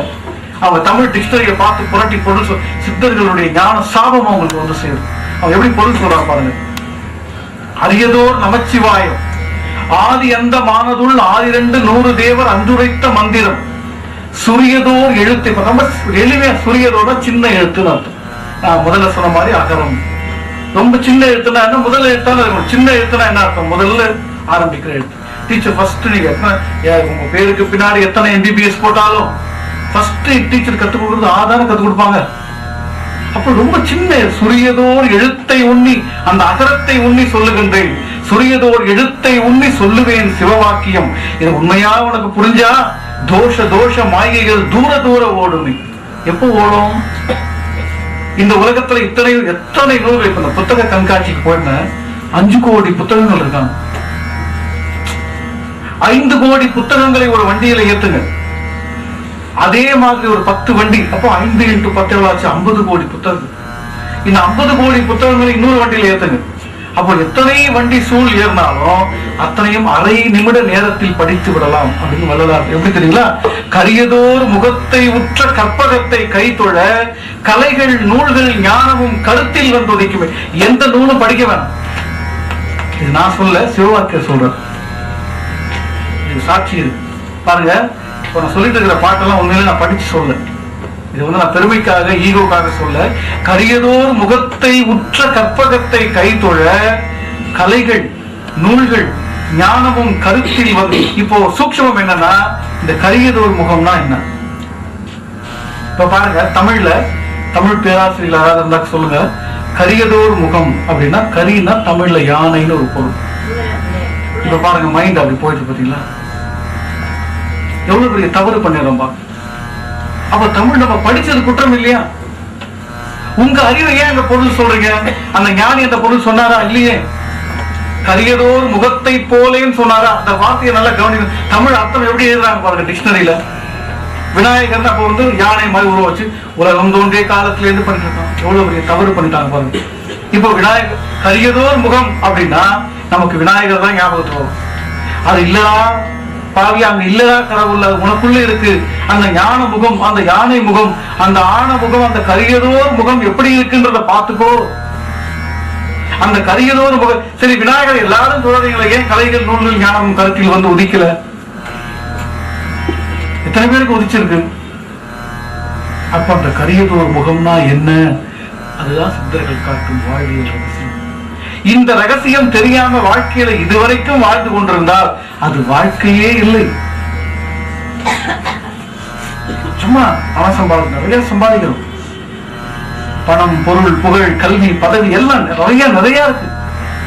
ஆனால் எத்தனை பேருக்கு நிறைவு இருக்கிறது? எத்தனை பேருக்கு நிம்மதி இருக்கிறது? எத்தனை பேர் படுத்தவுடன் தூங்குறோம், சாப்பிட்டவுடன் ஜீரணமாகும்? இதுதான் சித்தாந்தம்.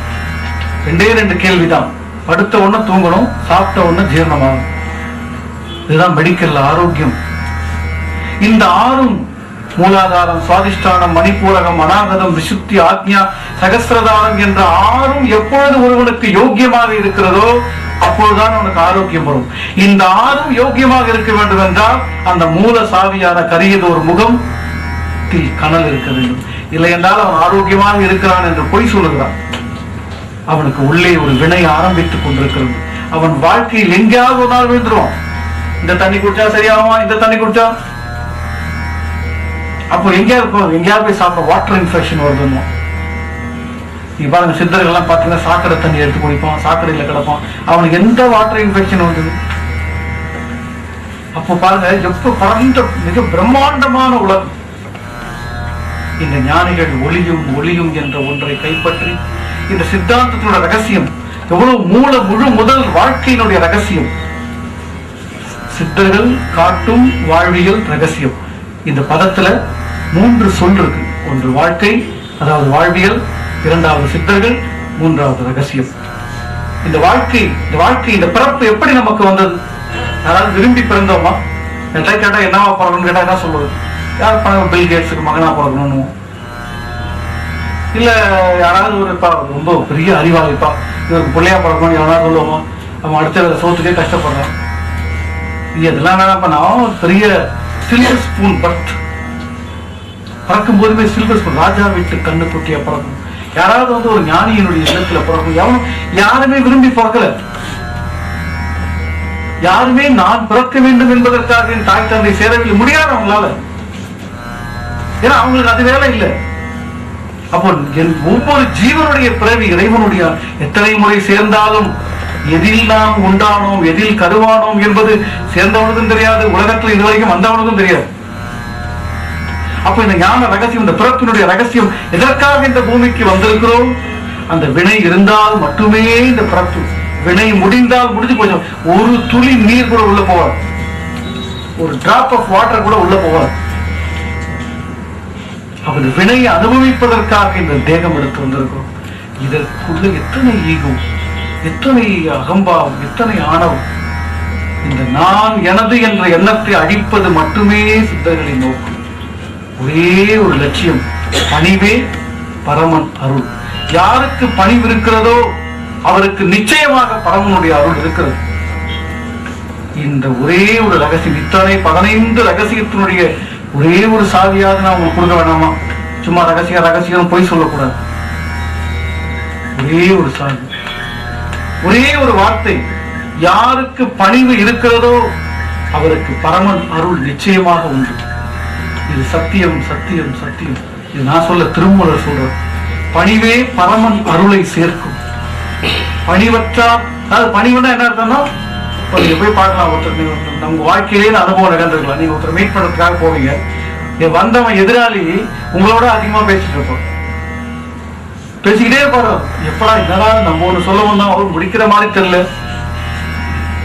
அப்போ எல்லோருடைய சிக்கல் வரும். அதே மாதிரிதான் நாமும் நடந்துப்போம். நாம் கற்றுக்கொண்டதெல்லாம் குப்பையை கொட்டணும்னு நினைப்போம். நீங்க துணைத் தலைவர் அதையதான் சொல்லுவாரு, யாருக்கையாவது போய் ஞானத்தை போய் சொல்ல சொன்னா அவனுடைய அறியாமையை மூட்டை அவுத்து போட்டுறாங்க. சோ ஒரே ஒரு ரகசியம், ஒரே ஒரு உண்மை இந்த நிகழ்ச்சியின் முடிவில் சொல்லுகிறேன். அது என்னவென்றால் பணிவு பணிவு பணிவு. யாருக்கு பணிவு இல்லையோ அவனுக்கு சத்தியமாக குரு பக்தி வராது, ஞானம் வராது, குரு கிடைக்க மாட்டார். ஏன் இந்த பணிவு என்றால், ஆத்மா கடவுளிடம் இல்லாத ஒன்று. இப்ப நம்ம கடவுளுக்கு நைவேத்தியம் பண்ண சொல்றோம், என்ன பண்றோம்? சுண்டல் வைக்கிறோம், பழம் வைக்கிறோம், பால் வைக்கிறோம். அவன் படைத்தது தானே அவனுக்கு வைக்கிறோம். சோ கடவுள் கேட்கிறார், என்கிட்ட இல்லாத ஒண்ணு நீங்க எனக்கு கொடு, நான் அவனை கேட்கறதெல்லாம் கொடுக்குறேன். கடவுள்கிட்ட இல்லாத ஒன்று என்ன? கடவுளிடத்தில் இல்லாத ஒன்றை கொடுத்தால் கடவுள் நீங்க கேட்கறதெல்லாம் கொடுப்பார். அதான் உண்மையான நைவேத்தியம். அது என்ன தெரியுங்களா? கடவுளிடம் இல்லாத ஒன்று பணிவுதான். அவன் யாருக்கும் பணியணும்னு அவசியம் இல்லை. அவன் 100% ego man. Ego means ego without ego. அவனுக்கு ரெண்டும் உண்டு. அப்போ கடவுளிடம் இல்லாத ஒன்று பணிவு மட்டும்தான். அப்போ என்னிடம் இல்லாத ஒன்றை நீ கொடுத்தால் நீ என்ன கேட்கிறியோ அதை நான் கொடுப்பேன். இவ்வளவுதான் மேட்டர். இதான் ரகசியம். என்னிடம் இல்லாத ஒன்று. இப்ப என்கிட்ட ஒரு 50,000 இருந்தா நீங்க எனக்கு 5,000 கொடுத்தா என்ன பிரயோஜனம் எனக்கு? அது என்னிடம் 50,000 இருக்கு, நீங்க கொடுக்குற 5,000 எனக்கு 55,000 தான் ஆகுமே தவிர எனக்கு எந்த பயனும் அளிக்க போறதில்லை. ஆனால் என்னிடம் 50,000 இருக்கும் போது நீங்கள் 50 கோடி கொடுத்து பாருங்கள், நான் என்ன வேணா உங்களுக்கு செய்வேன். அப்போ என்னிடம் இல்லாத ஒன்று என்னது? என்னிடம் மீன்ஸ் கடவுளிடம் இல்லாத ஒன்று பணிவு. என்னிடம் இல்லாத ஒன்றை எவன் கொடுக்கிறானோ அவன்தான் அர்ஜுனன். அவனுக்கு மட்டும்தான் பகவத்கீதை புரியும், அவனுக்கு மட்டும்தான் ராமாயணம் புரியும், அவனுக்கு மட்டும்தான் பகவத்கீதையை படிச்சுட்டு ஈகோ வந்துடக்கூடாது, ராமாயணத்தை படிச்சுட்டு ஈகோ வந்துடக்கூடாது. பாருங்க, என்ன விட அருமையா சொல்றதுக்கு இந்த உலகத்துல எவனுமே இல்லைன்னு முடிஞ்சு போச்சு. அவனுக்கு ராமாயணம் சொல்லி பிரயோஜனமே இல்லை. ஏன்னா ராமரும் கிருஷ்ணரும் இந்த உலகத்துல வந்து என்ன சொன்னாங்க? ஈகோ வேண்டாம்ப்பா, பணிவோட இல்லைன்னு சொன்னாங்க. அதை படிச்சுட்டு நமக்கு எதுக்கு அந்த பணிவு? நமக்கு எதுக்கு ஈகோ? நாம் எதை கற்றுக்கிறோமோ அதுவே நமக்கு ஈகோ வாய்ட்டு பாருங்க. சித்தாந்தத்தை, அதான் சித்தர்களுடைய ஞான பாதையில எதை கற்றுக்கிறோமோ அப்படி விட்டுட்டு போயிட்டே இருக்கலாம். அது வந்து தொட வேண்டிய அவசியமே இல்லை. ஏன்னா எந்த இல்லை, இவ்வளவு நேரம் 1 மணி நேரம் பேசினது பாரதி கணேஷ் இல்லை, நான் இறங்கும் போதே நம்ம தெளிவா இருக்கு. அப்ப எனக்கு எந்த விதமான பதிவுகளும் வரப்போறது இல்லை. ஆனா ராமர் சீதையை சந்திக்கிற இடத்துல அந்த கம்பர் சொன்ன காட்சி இருக்கு பாருங்க. சொன்னார் பாருங்க, 1/2 மணி நேரம் மூச்சு விடாம பார்க்க சொன்னார் பாருங்க. முடிஞ்சு போச்சு மேட்டர். நான் ஐயப்பன் கோயிலுக்கு ஒரு 40 வருஷமா அன்னதானம் பண்ணிட்டு இருக்கேன். என்ன தவிர இந்த உலகத்துல 40 வருஷம் எவனும் பண்ணலைங்க. எவன் கேட்டான் அவன் அன்னதானம்? அதாவது வலது கை கொடுப்பது இடது கை, அதை நம்ம பண்ணிட்டு ஈகோ சுமந்துக்கிறோம். பணிவுதான் பரமனுடைய அருளையும் பரிபூரணத்தையும் வழங்கும் என்ற ஒரு மகா இதுதான் ரகசியம். இந்த உலகத்துல எங்கே போய் கேட்டாலும் குருவிடம் போய் பாருங்க எப்படி அந்த பணிவு எப்பொழுது நமக்கு ஏற்படுகிறதோ அப்பொழுது குருவை நீங்கள் தேட வேண்டாம். உங்கள் ஆத்மா பணியை பாருங்க. சின்முத்திரை முக்கியமான மேட்டர் விட்ட சின்முத்திரை ரகசியம் அதான் சொல்ல வருது தத்துவம். இது வந்து நீங்க தட்சிணாமூர்த்தி டெம்பிள் கோவில்ல போய் பார்த்துருப்பீங்க. சின்முத்திரை வச்சிருப்பார் ஐயப்பன் தட்சிணாமூர்த்தி. பார்த்துருக்கீங்க இல்லையா? பார்த்துருக்கீங்களா ஐயா? இந்த சின்முத்திரை என்ன சொல்றதுன்னா பாருங்க, இது வந்து ஆத்ம தத்துவம், இது வந்து உயிரினுடைய தத்துவம், இது வந்து கட்டை விரல் வந்து கடவுளுடைய தத்துவம் அப்படின்னு சொல்றாங்க ஞானிகள். இது வந்து ஆணவம், கர்மம், மாயை, இந்த 4 விரலும் சேர்ந்து இருக்கு பாருங்க. ஆணவம், கர்மம், மாயை, இது 4 விரலும் சேர்ந்து இருக்கு. இந்த ஆள்காட்டி விரல் பணிகின்ற போது இது ஆட்டோமேட்டிக்கா பிரிஞ்சிடும். இந்த உலக பந்தத்திலே நம்ம விடுபட்டுருவோம். இந்த பணிவு ஏற்படாமல் சேர்ந்தே இருந்ததுன்னா இறை தத்துவம் கூடவே கூடாது. இது ஒரு தத்துவம் வச்சுங்களா. எல்லாருக்கும் திருமணம் நிகழ்ந்திருக்கும். திருமணமானவர்கள் வந்து நீங்க சாஸ்திர முறைப்படி பண்ணுகின்ற போது அக்னியை மையப்படுத்தி வலம் வருவாங்க. வலம் வருகின்ற போது ஆணினுடைய சுண்டு விரலையும் பெண்ணினுடைய சுண்டு விரலையும் இணைத்து வலம் வருவாங்க. பார்த்துருக்கீங்களா? கேள்விப்படுத்தீங்களா? ஏதாவது ஞாபகம் இல்லைன்னா இன்னொரு முறை ட்ரை பண்ணி பாருங்க. அந்த சுண்டு விரலை பிடித்து வலம் வருவாங்க. பாருங்க, ஏன் சுண்டு விரலை பிடித்து வலம் வருவோம்? எவ்வளோ கல்யாணம் பார்த்துருக்கோம், நமக்கு கல்யாணம் நடந்திருக்கோம், பக்கத்து வீட்டுக்காரர் நடந்திருக்கோம், எல்லாருக்கும் நடந்திருக்கோம். கட்டை விரல் தத்துவம், இந்த ஆள்காட்டி விரல் தத்துவம் இணைந்த பிறகு இது ஆணவம், இது கர்மம், இது மாயை. இந்த மாயையும் ஒன்னா சேர்ந்து இந்த மாயை தான் உலகம் சுத்திக்கிட்டே இருங்க. அக்னிய மாயையும் ஒன்றாக சேர்கிறது. சேர்ந்து கொண்டு நீ எப்பொழுது கடவுள் தன்மை அடைகிறாயோ, சின்முத்திரை பாருங்க, இப்படி சொன்னா வணக்கம், இப்படி சொன்னா ஆசீர்வாதம், வாழ்த்துகிறேன் என்ற அர்த்தம். சோ வாழ்த்து, நீ மற்றவனை வாழ்க வளமுடன் சொல்றது இல்ல பிரயோஜனம். அவன் வாழ்வதற்கான ஞான சூக்ஷ்மத்தை சொல்லித்தர வேண்டும். வாழ்க வளமுடன் எங்க வாழ போறாங்க? அப்போ வாழ்க வளமுடன் என்ற சொல், நீ அவனை வாழ்த்துவதற்கு நாம் தகுதி அடைய வேண்டும் அல்லவா? அந்த திருமுத்திரை ரகசியம் எப்பொழுது விளங்குகிறதோ அது விளங்காத வரை மாயையும் சுற்றி என்று சொல்லி, பணிவுதான் ஞானத்தின் ஆரம்பம், பணிவுதான் ஞானத்தின் முடிவு. எது ஆரம்பமாக இருக்கிறதோ அதுவே முடிவாக இருக்கிறது. நீங்கள் ஒருபடி அர்ஜுனன் பாருங்க, எவ்வளவு பெரிய ஈகோ அவனுக்கு. அதாவது ஒரு அருமையான மகாபாரதம் நுணுகிய ரொம்ப ஒரு வியாச பகவான் அப்படியே பிரமாதமா, அதுக்கு மேல ஒரு ஸ்கிரீன் பிளே எழுதவே முடியாது. 18 நாட்கள் யுத்தம் முடிஞ்சு போச்சு. பகவத்கீதையெல்லாம் கேட்டான். பகவத்கீதையெல்லாம் கேட்டு எவ்வளவு பெரிய பணிவு வந்திருக்கும் அர்ஜுனனுக்கு. வரல அவனுக்கு. இந்த யுத்த தர்மத்துல ஒரு விஷயம் இருக்கு. அதாவது தேரோட்டி கீழே இறங்கி அர்ஜுனனை வந்து, அதாவது அந்த ரத சாரதி வந்து கீழே இறங்கி அந்த அரசனை மரியாதைப்படுத்த வேண்டும் என்று ஒரு சடங்கு இருக்கிறது. 18 நாள் யுத்தம் நடந்தது. 18 நாளைக்கு இது நடந்தது. எல்லாம் முடிஞ்சு போச்சு. இந்த அர்ஜுனன் வந்து தேர்லயே நின்றுட்டு இருக்கான். கிருஷ்ணர் வந்து இறங்குடான்னு சொல்ல இறங்க மாட்டேங்கிறான். அவன் என்ன எதிர்பார்க்கிறான்? கிருஷ்ணர் இறங்கி நம்மளை கூப்பிடணும்னு நினைக்கிறான். வாங்க இவ்வளவு முறை பகவத்கீதை கேட்டோம், அர்ஜுனனுக்கே விளங்கல. மாறி பாருங்க அந்த இடத்துல எவ்வளவு அருமையா அந்த இடத்துல வச்சிருக்கான் பாருங்க. அப்ப நம்ம இப்ப எல்லாம் பகவத்கீதை கேட்டா விளங்கவா போகுது?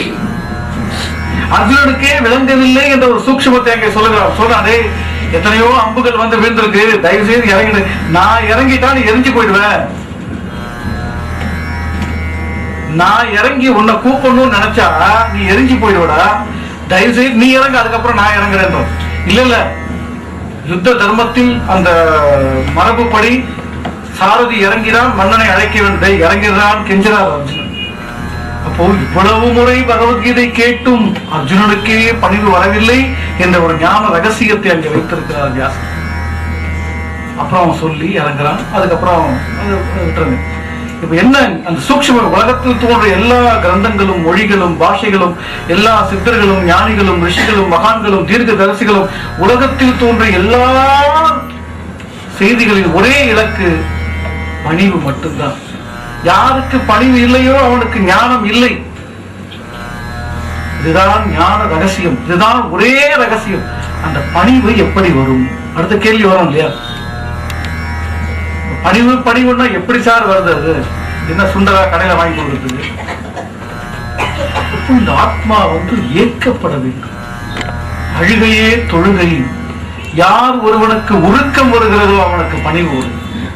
யார் ஏக்கம், யார் ஒருவனுக்கு ஐயோ இது காலம் வீணாக்கு நாள் ஒன்று போல் வள்ளுவர் நாளென ஒன்று போல் காட்டி உயிர் இருக்கும் வாழ்.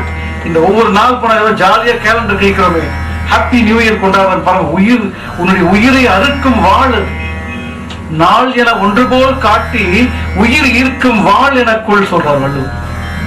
உன்னுடைய உயிரை கிடைத்துக் கொண்டிருக்கிறதே என்று ஏக்கம் வர வேண்டும், என்ற தவிப்பு, என்ற தாகம் வர வேண்டும்.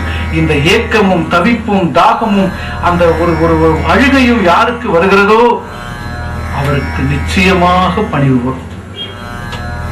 ஊற்றெழும் கண்ணீர் அதனால் உடம்பு நனைந்து நனைந்து நன்னிதியே ஞான நடத்தரசே என் உரிமை நாயகனே என்று எப்பொழுது வழிபடப் போகிறோம்? காதலாகி கசிந்து கண்ணீர் மல்கி. சும்மா பாட்டு படிக்கிறது இல்லை பாருங்க, நீ எப்படி வாழணும்னு சொல்றாங்க அவங்க. நம்ம காதலாகி கசிந்து கண்ணீர் மல்கி ஓதுவார் நம்ம இப்படிதான் பண்றோம். அந்த ஒரே வரி போதும், மீதி இருக்கிற 3 வரி தேவையில்லை நம்ம. அப்போ காதலாகி பஸ் ஸ்டாண்ட்ல போய் வெயிட் பண்ணா தெரியும் அந்த சுகம். அவன் வெயிட் பண்ண வெயிட் பண்ணுகின்ற போது அதை காத்திருக்கும் நேரம் அது ஒரு வலி, அது ஒரு இன்பம் கலந்த வலி. அப்போ காது இறைவனுக்கு வரலையே, இறைவா வரலையே வரலையே வரலையே வரலையே, இன்னைக்கு வருவியா, சரி பரவாயில்ல நாளைக்கு வருவேன், நாளைக்கு வரலையே வரலையே வரலையே, சரி நாளைக்கு வருவேன். அப்போ காதல் வலி, காதலாகி கசிந்து கண்ணீர் உருக்கம் கண்ணீர் மல்கி, அப்பதான் ஓதுவார் தம்மை மெய்ப்பொருள், அப்பதான் மெய்ப்பொருள் விளங்கும். சும்மா நாங்க எத்தனையோ பேருக்கு 700 பேருக்கு தீட்சை வாங்கி கொடுத்தோம், பாதி பேருக்கு புரியவே இல்லை. ரொம்ப சொல்றாரு பாரதிகள், சும்மா அவர் வேலை வெட்டி இல்லாமல் சொல்லிட்டு இருக்காருன்னு சொல்லிட்டு போனோம். முத்துசுவாமி தீட்சிதர் ஃபவுண்டேஷன் என்ற ஒரு உன்னதமான நிறுவனம் எனக்கு வழங்கிய வாய்ப்பை மிகச் சரியாக சித்தர்களுடைய ஆசீர்வாதத்தோடு விதைத்திருக்கிறேன். மீண்டும் மீண்டும் ஞாபகப்படுத்துகிறேன், சித்தர்கள் காட்டும் எல்லா ரகசியங்களும் புரிய வேண்டும் என்றால் உலகத்தில் இருக்கக்கூடிய எந்த நூலையும் படிக்காதீர்கள், அது உங்களுக்கு புரிய போவதில்லை. எந்த புத்தகத்தை படித்தாலும் நிச்சயமாக குழப்பம் ஏற்படும். இதுவா ஐயா ஒரு பாட்டு சொன்னார்கள் ஆரம்பத்தில், நிச்சயமாக புரியாது. ஏனென்றால் எல்லா பாட்டிற்குள்ளும் ஒரு சாவி இருக்கிறது. சாவி தெரிந்த பிறகு நீங்கள் பாட்டு படிக்க வேண்டிய அவர் தானாக பூட்டு திறந்து. அந்த சாவியை பெறுவது மட்டும்தான் இந்த பிறவியினுடைய பயன். பாருங்கள், தமிழ் சொல்லிலே சாவி என்ற வார்த்தைக்குள்ளேயே சா என்றால் மரணம், வி என்றால் விளக்குவது. சாவை விளக்குவதுதான் சாவி. மரணமில்லா பெருவாழ்விற்கு நம்மை அழைத்து செல்வதுதான் அந்த சாவி. அந்த சாவியை பெறாத வரை ஞான சூத்திரம், ஞான ரகசியம் வெறும் அந்த தாத்தா அடிக்கடி சொல்லுவாங்க, நாய் தேங்காயை உருட்டினமா. ஒரு நாய் தேங்காயை உருட்டி கொண்டிருந்தால் என்ன பயன் அது? நாய் தேங்காயை உருட்டுவது போல் நம்முடைய வாழ்க்கையை உருட்டி உருட்டி உருட்டி நமக்கும் பிரயோஜனம் இல்லாம அந்த நாய்கிட்ட போய் இன்னொரு எடுக்க முடியாது அந்த தேங்காய். அப்படிப்பட்ட வாழ்க்கையை வாழாமல் முத்துசுவாமி தீட்சிதர் ஃபவுண்டேஷன் என்ற ஒரு உன்னத நிறுவனத்தை உருவாக்கி இதற்காக பாடுபட்டு நிறைய நண்பர்கள், நான் பல பேரை சொல்ல மறந்துவிட்டால் தயவு செய்து மன்னித்து விடவும், ஒரு ஒரு ஒரு அருமையான விதையை விதைத்திருக்கிறார்கள். எந்த ஜீவனுக்கு இது பயனளிக்கும் என்று எனக்கு தெரியாது. சோ ஒரு சத்தியம் இங்கே விதைக்கப்பட்டிருக்கிறது. ஒரே ஒரு சாவி, அது பணிவு மட்டும்தான். அந்த பணிவு வருவதற்கு இரக்கம் மட்டும்தான், கருணை மட்டும்தான். தனிப்பெரும் கருணையாக அது வளர்ந்தால் அருட்பெரும் ஜோதி நிச்சயமாக விளங்கிவிடும். இந்த ரகசியத்தை சொல்லி இந்த அருமையான வாய்ப்பளித்த அனைவருக்கும் நன்றி கூறி விடைபெறுகிறேன். இந்த சொற்பொழிவுக்கு பிறகு ஏதாவது நீங்கள் கேட்க விரும்பினால் தயவு செய்து மணி இருக்கிறது, ஒரு அரை மணி நேரம் நாம் கேள்வி நேர பகுதியாக ஒதுக்கிக் கொள்ளலாம் என்று நினைக்கிறேன். விருப்பமுடையவர்கள் சந்தேகம் தெளிய வேண்டும். சந்தேகம் தெளிதல் தான் ஆத்ம விசாரம் என்ற பெயர்.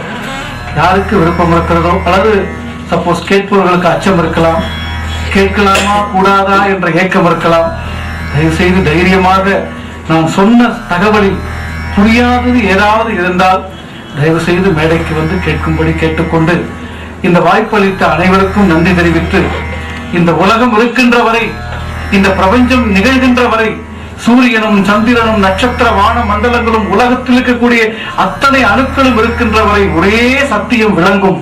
அந்த ஒரே சத்தியம்தான் ஞான கனல் என்ற மகா ஐஸ்வர்யம் பொருந்தியது.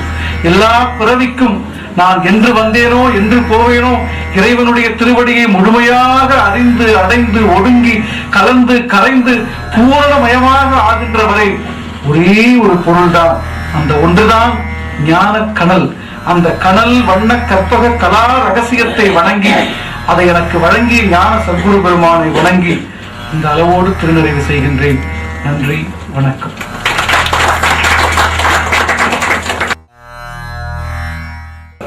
கிறிஸ்துவ மதமும் இஸ்லாமியர்களும் கடவுள் எங்கேயோ உட்கார்ந்துருக்கார், அவரை நம்ம அடைய போறோம் என்று சொல்றார். இந்து மதத்துல நம்மளுடைய அகம் பிரம்மாஸ்மிங்கிறோம். இப்போ நம்ம கோயிலுக்கு போறதோ கோயில் போகாம இருக்கிறதோ அவ விருப்பங்கள். இப்போ நீங்க தைப்பூச தண்ணிக்கு ஒரு சயின்டிபிக் இது சொன்னேன், ரெண்டும் சேர்ந்து வர்றதுனால ஒரு ஸ்பாட் வருது, அதை நம்ம செலிப்ரேட் பண்றோம். The word is celebration நம்ம பேசுறோம். அந்த மாதிரி இருக்கும் போதே கடவுள் எங்கேயாரும் உட்காந்துருக்காரா, கடவுள்னு ஒருத்தர் எங்கேயாரும் ஒரு ஐதீகமா, கடவுள் நம்மளுக்குள்ளே இருக்காரா, அது நம்மளே கடவுள் அகம் பிரம்மன்கிறது.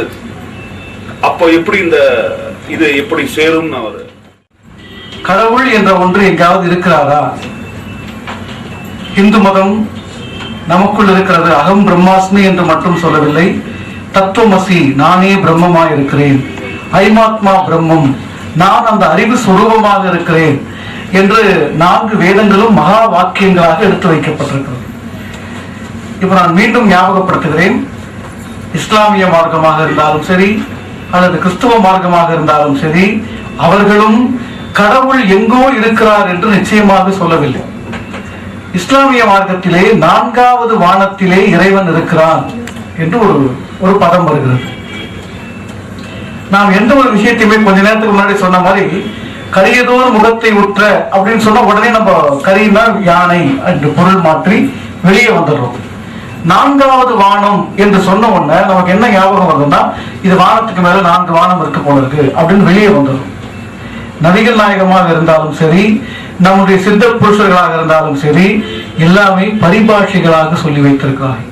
பாருங்கள், இப்ப வானம் என்ற சொல்லுக்கு என்ன பொருள் சான்ஸ்கிரிட்ல அப்படின்னா ஆகாயம் அப்படின்னு சொல்லுவோம்.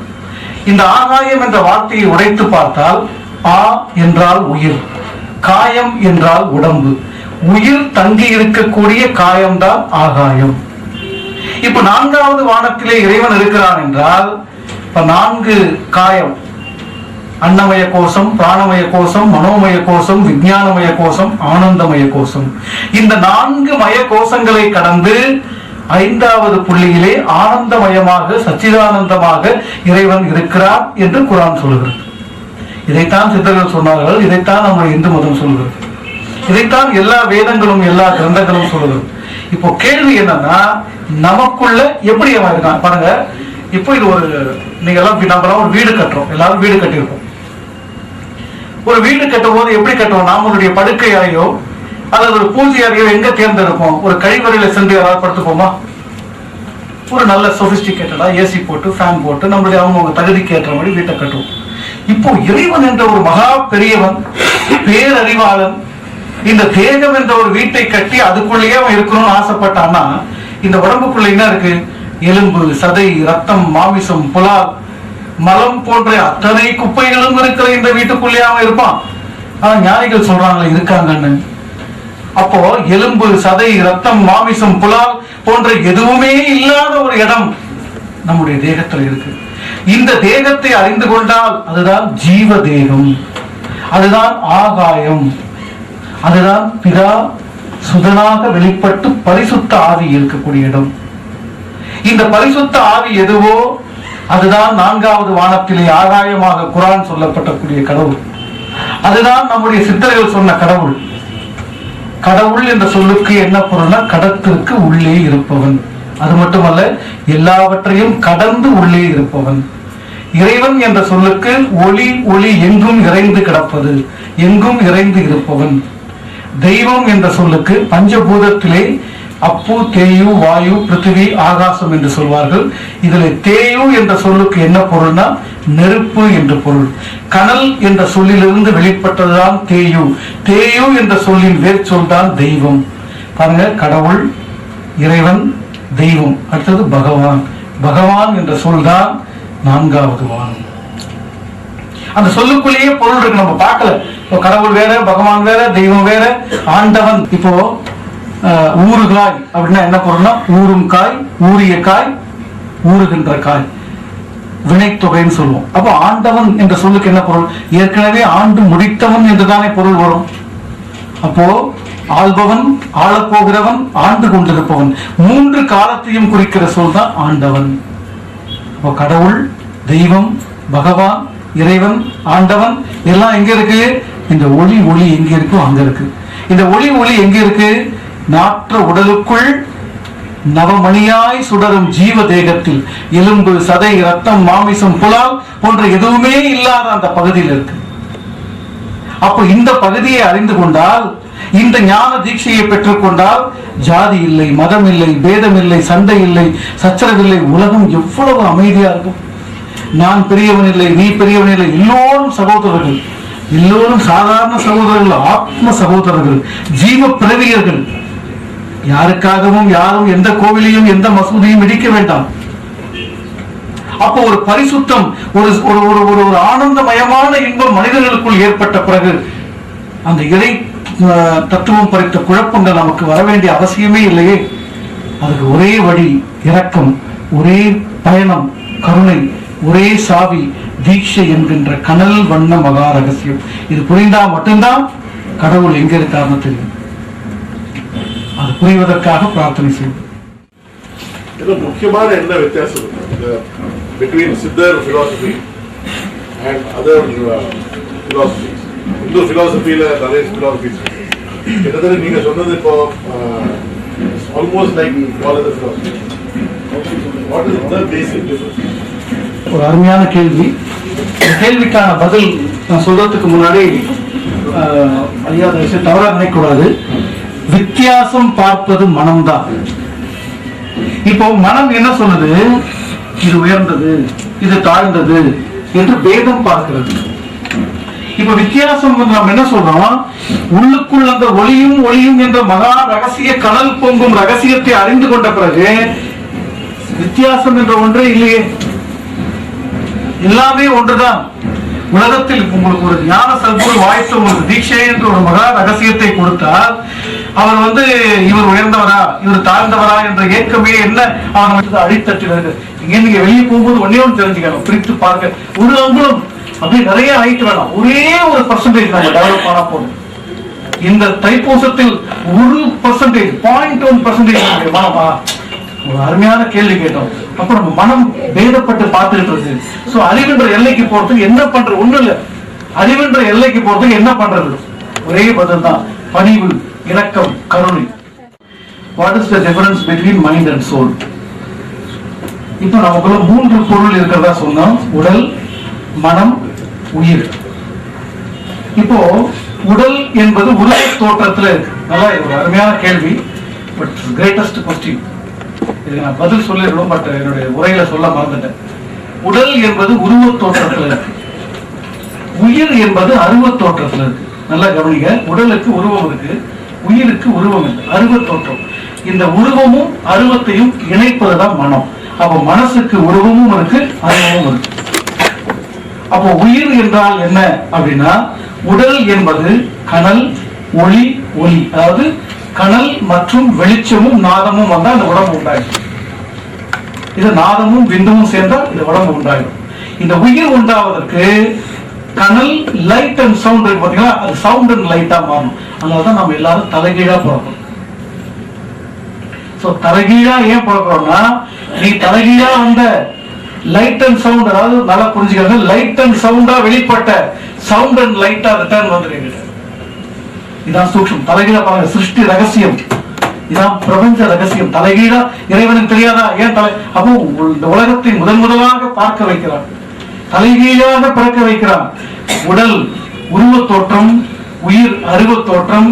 இந்த உயிரையும் உடலையும் இணைப்பது மனம் என்கின்ற அரு உருவ தோற்றம். மனசுக்கு உருவம் நினைச்ச கண்ணை மூடி, இப்ப யார் நீங்க சப்போஸ் யாராவது அமெரிக்கா, லண்டன் போயிருந்தீங்கன்னா கண்ணை மூடிட்டு அமெரிக்காவை நினைச்சீங்கன்னா உங்களுக்கு உருவம் வரும். இப்ப போகாதவங்க கண்ணை மூடி நினைச்சா என்ன வரும்? அப்போ புறத்தினுடைய பதிவுகளும் அகத்தினுடைய பதிவுகளையும் ஏற்றுக்கொண்டு அது உருவமாக இருக்கிறது, ஞானத்தில் உணர்வாக இருக்கிறது. மனசுக்கு ரெண்டு தன்மை, உடலாகவும் இருக்கிறது, அதாவது அருவமாகவும் இருக்கிறது, உருவமாகவும் இருக்கிறது. இது வந்து டிஃபரன்ஸ் இல்ல, இந்த உடலையும் உயிரையும் இணைக்கின்ற ஒரு பொருள்.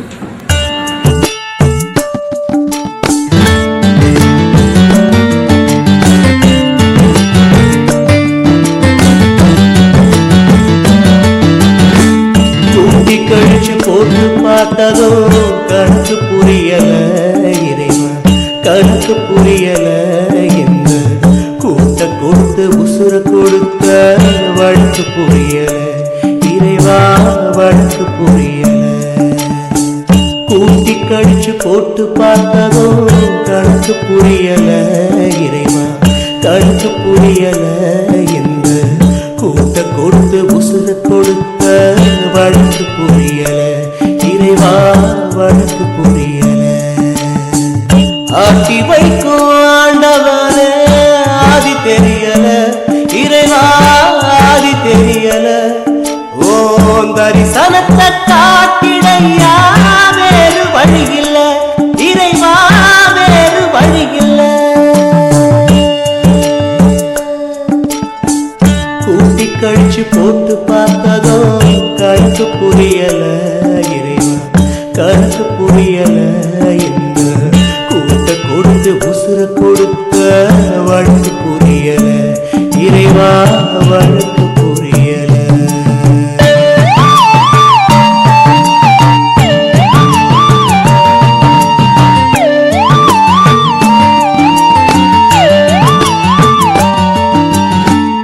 எத்தனையோ சித்தருக வந்து வந்து சொன்னாக, அத்தனையோ புரியலப்பா என்ன ஜென்மமோடா.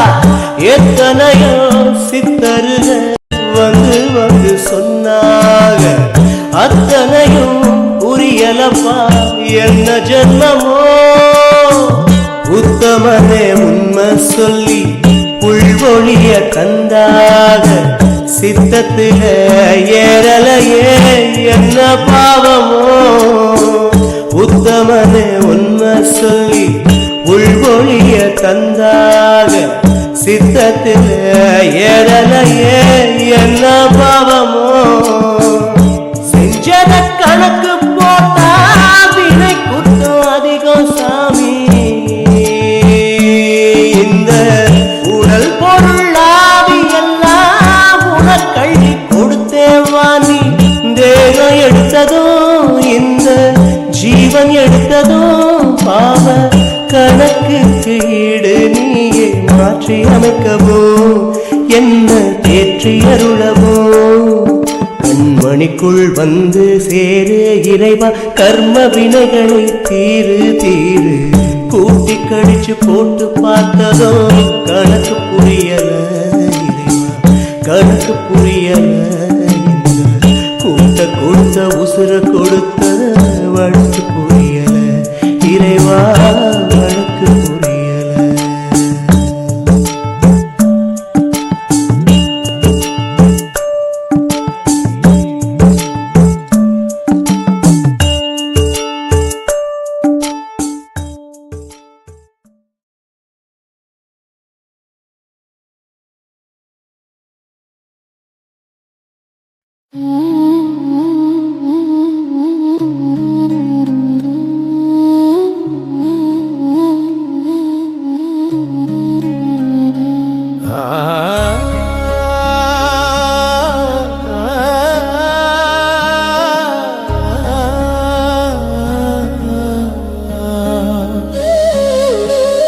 மனித பிறவியின் நிலை என்ன படைத்தவனே நீ சொல்வாயா? ஒவ்வொரு உயிரும் துடிக்கிறதே விடைதான் சொல்லிட வருவாயா? கர்மங்களாலே கணிதம் போடும் கணக்கின் தீர்வை கொடுப்பாயோ? ஜனனமும் மரணமும் நாடகம் என்றால் விதியின் முடிச்சை அவிழ்ப்பாயோ? மனித பிறவியின் நிலை என்ன படைத்தவனே நீ சொல்வாயா? ஒவ்வொரு உயிரும் துடிக்கிறதே விடைதான் சொல்லிட வருவாயா?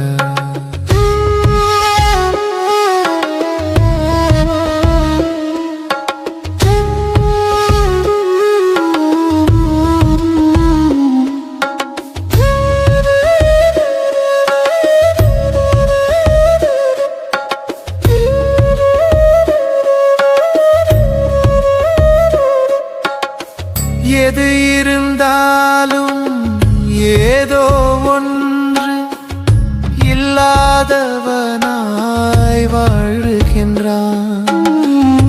இல்லாததையே தேடி தேடி இருப்பினை உணர மறுக்கின்றான்.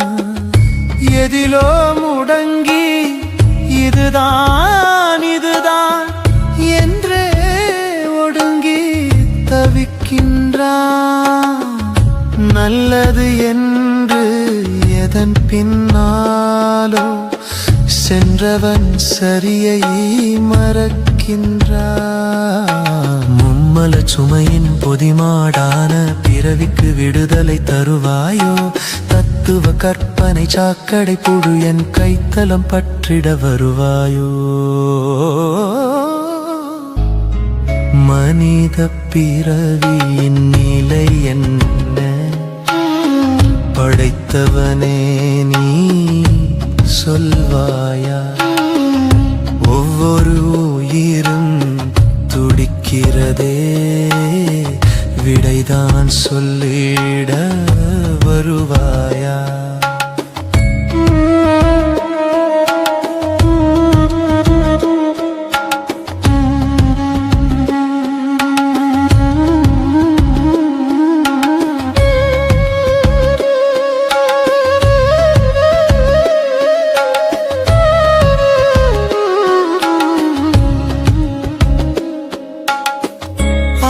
ஆரறிவென்னும் பெருமை பேசி ஆர்ப்பாட்டங்களை தேடுகின்றான். அரிதாரத்தால் முகம் அதை மூடி அஸ்திவாரத்தை ஆட்டுகின்றான். உடையும் பானை குடுவை நிரப்ப கடல் நீர் முழுதும் வேண்டுகின்றான். கரை கடக்காத ஆசை புயலின் வேகம் அறியா ஒடுகின்றான். கர்மம் வளர்த்து ஆணவம் ஏற்றிய மாய்கையை நீக்கிட எழுவாயோ புரியா சூத்திர புதிரை உடைக்க புது ஆயுதமாய் முளைப்பாயோ